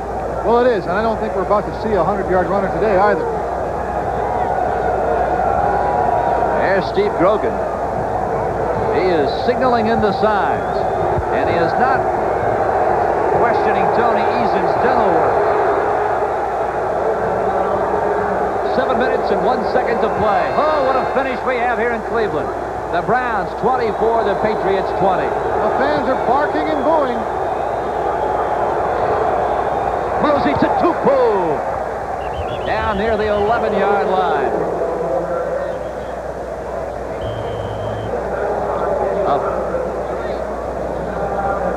A flag is down at the 10-yard line.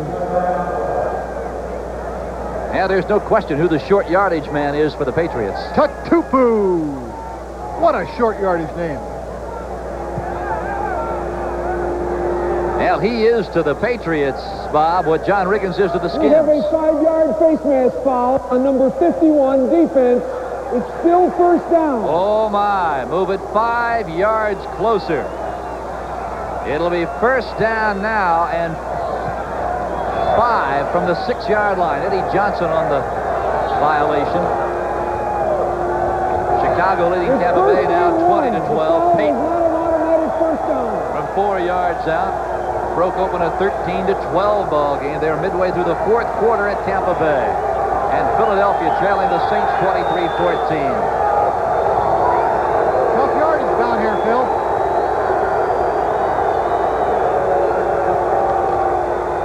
Weathers. Oh, he runs headlong into Bob Golick at the 5. No gain. And I'll bet you there's some barking going on down there right now. That's the barking end of the stadium. The fans are barking and booing and making life generally miserable for the New England offense right now. Bob Golick having a dynamic second half here. That's how they draw it up, put the head in the numbers and drive the legs. Now the Patriots trying to run against the second toughest defense in all of football against the rush.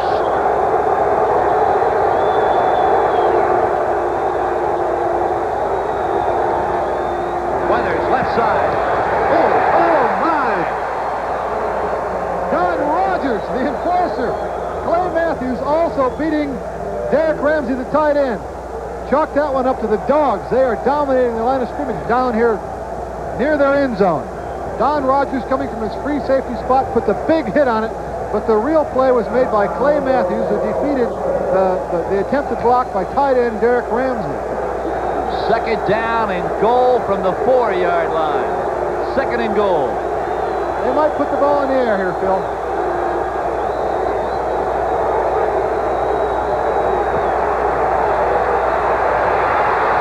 Little dump pass to Tupu to the 3-yard line, and he'll get nothing more.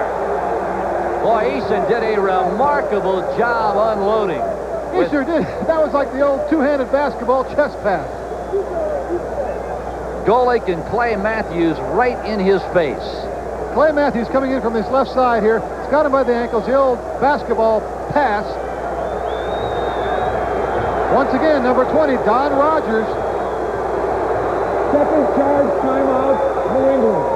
Tom Cousineau has come into the ball game. His first action today. Look at this score. Oh, do we have a finish? Bell plays here. Sorry, that's Craig James. And he is out of bounds at the 1-yard line. Craig James doesn't like it. He thought he broke the plane, thought he got into the end zone. Difficult to see from this angle, Phil. I thought he may have been in myself. He does not like it. Take a look at it from the other angle here. Another hit by Don James.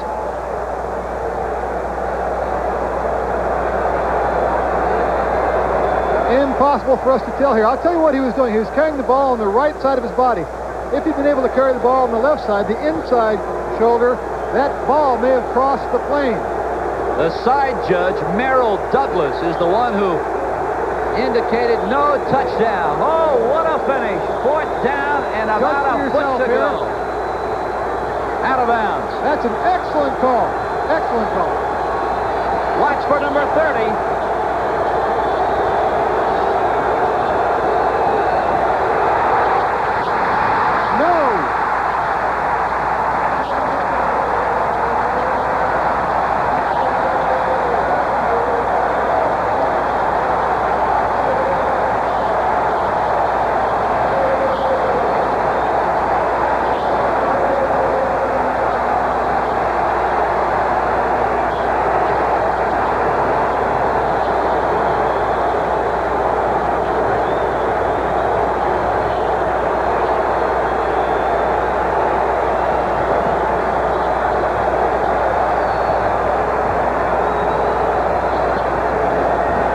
Right here is the play of the game. This is Craig James going out of bounds. The ball in his right hand now. And this was a good call by the referees. If Craig had been carrying the ball in his left arm, on the inside arm, I believe he would have gotten in the end zone. Not to fault Craig James. He's carrying the ball where he should be, but that was a very, very critical play by the defense by the Cleveland Browns. This ball game is not over yet. The Browns are backed up. They have turned it over 5 times today. Kevin Mack running in behind Dan Fike and Ricky Bolden. Moves it out near the 6. That simple little line plug by the Browns, Phil, was a very important football play. That gives them a little working room now. They had 6 inches Any mistake down there was critical. Now they've got 5 yards plus 10 yards of end zone. They've got a little bit of elbow room. Very important play for the Cleveland Browns. Biner is coming out of the ball game.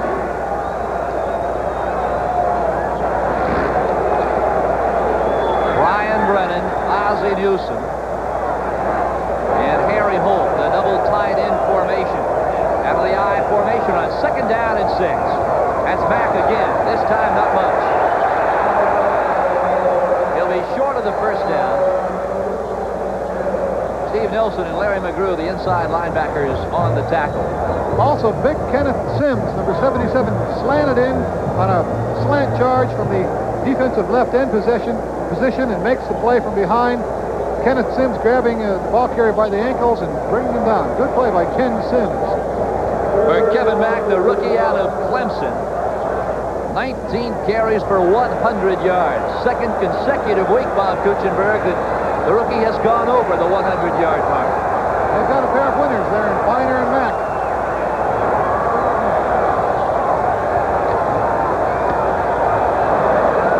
He did not get the first down. He did not get it, and the Browns will have to give it up again. Excellent defensive stand here by the Patriots. Showing some character, Phil.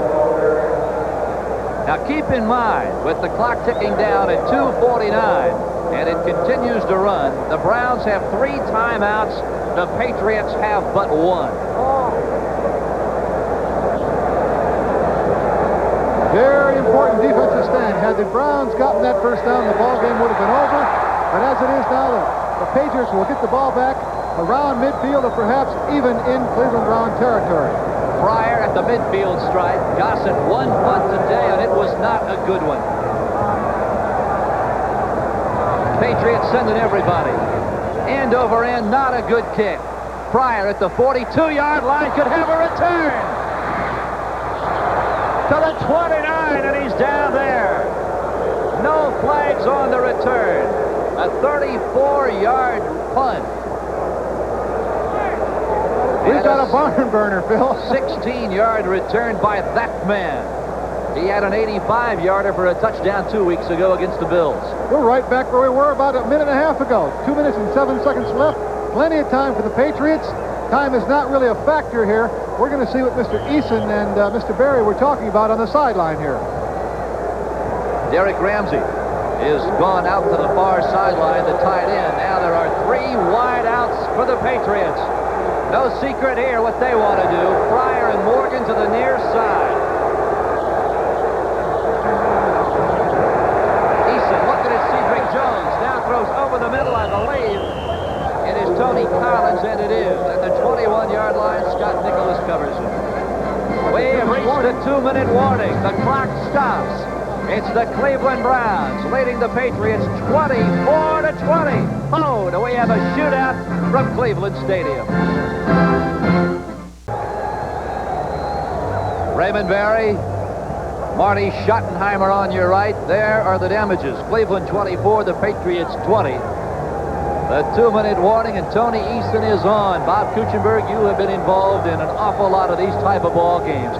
They got to drain you physically and emotionally. This is why head coaches make the kind of money that they do.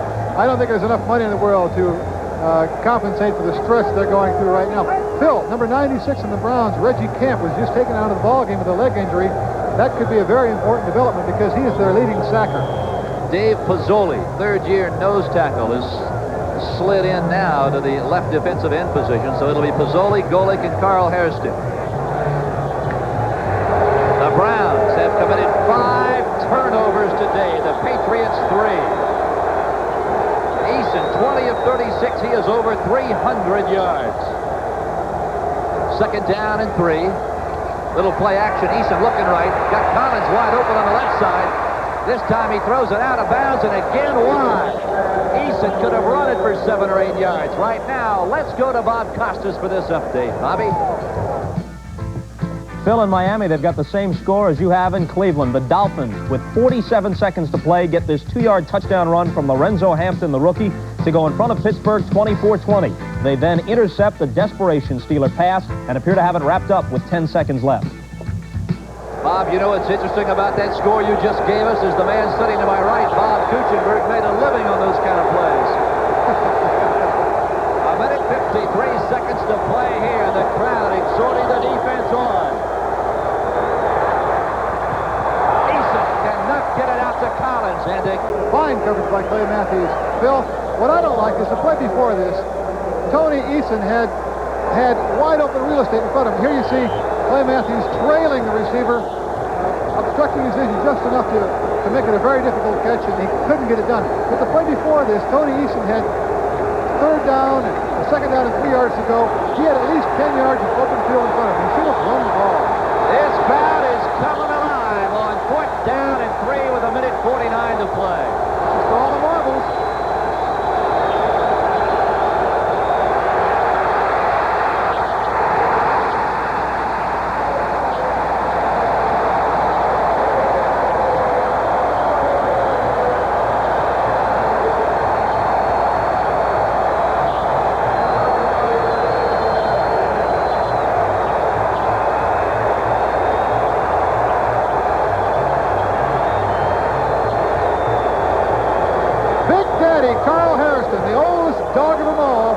The big play, Phil. Carl Hairston in his 10th year, most of his career spent in Philadelphia, makes the play of plays there in this long day in Cleveland, Ohio. Now for the Patriots, you can again go back to what has plagued this team ever since the regular season began for the most part, Bob, and that is a lack of being able to move the ball on a consistent basis.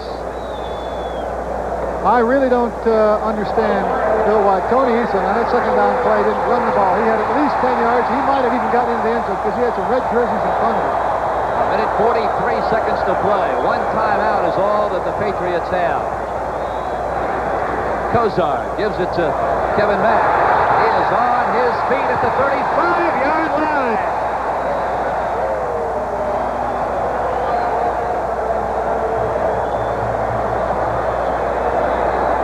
Mack on the afternoon is now 114 yards. There's the final now for Miami. Bob Costas told you about it a moment ago.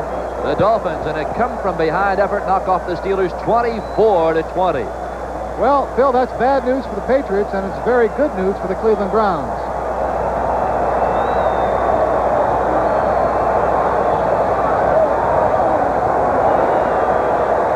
We are inside a minute, 59 seconds. Kosar goes down.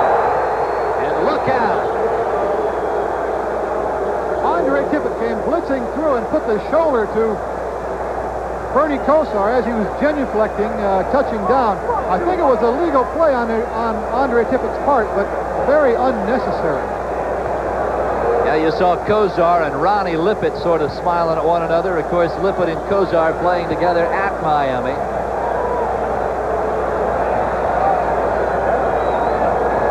I want to thank our producer, Kenny Edmondson, our director, Ralph Abrams. Oh, a job well done, gentlemen, our entire crew here at Cleveland Stadium. Well, what a ball game we have had for you. 38 seconds to play. Excuse me, Phil, that was not Andre Tippett. That was Bernie Kosar's old teammate, Ronnie Lippett, putting the wood to him.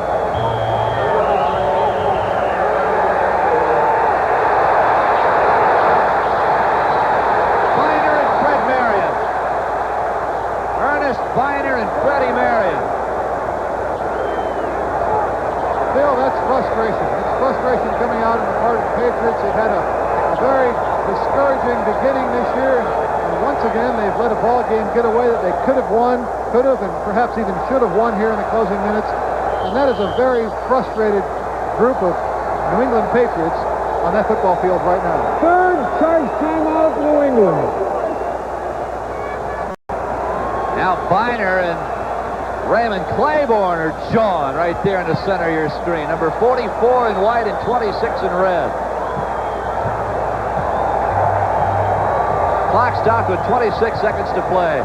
There's a man who ought to be about as mad as anybody on the playing field, Raymond Berry, but he's probably one of the cooler men in the entire stadium. That's right, Phil. You can't tell from looking at his face whether he's winning or losing, but he's got to be very frustrated right now. And on the threshold of victory here, and then to make some critical mistakes here right at the tailing minutes. Now, don't forget, stay tuned. The second half of our NFL doubleheader here on NBC comes your way.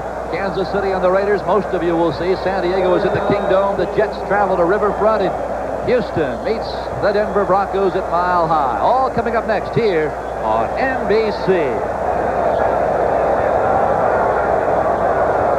Kosar goes down, and that ought to just about do it. That should be the last play of this ball game. And Bob, it was a game that early on we said the Patriots would have to get the ball to their wide receivers. They did it, but quite frankly, Tony Eason simply unable to lead his team into the end zone. Tony made a giant stride in the right direction. He was played more aggressively today, got the ball to his wide receivers, but what's going on here, Phil? A little extracurricular activity down here. A lot of frustration coming out. Now, you can't believe it. You'd almost think the AFC Championship was at stake. There's no time remaining. This ball game is over. I'll tell you what, the Patriots better be a little bit careful here. I know they're frustrated, but it wouldn't take too much to get some of these dogs out of the stands down here on the field. The final score, the Cleveland Browns 24, the New England Patriots 20. And in the last 4 minutes of this game, the Patriots had not one chance to win it, two outstanding opportunities to possibly win this ball game. A very difficult day for Coach Barry. Took the on the threshold here, just didn't get the job done in the crunch. All right, the final score, the Browns 24, the Patriots 20. A big win for the Browns. Another disappointing loss for the Patriots. We'll be back in a moment.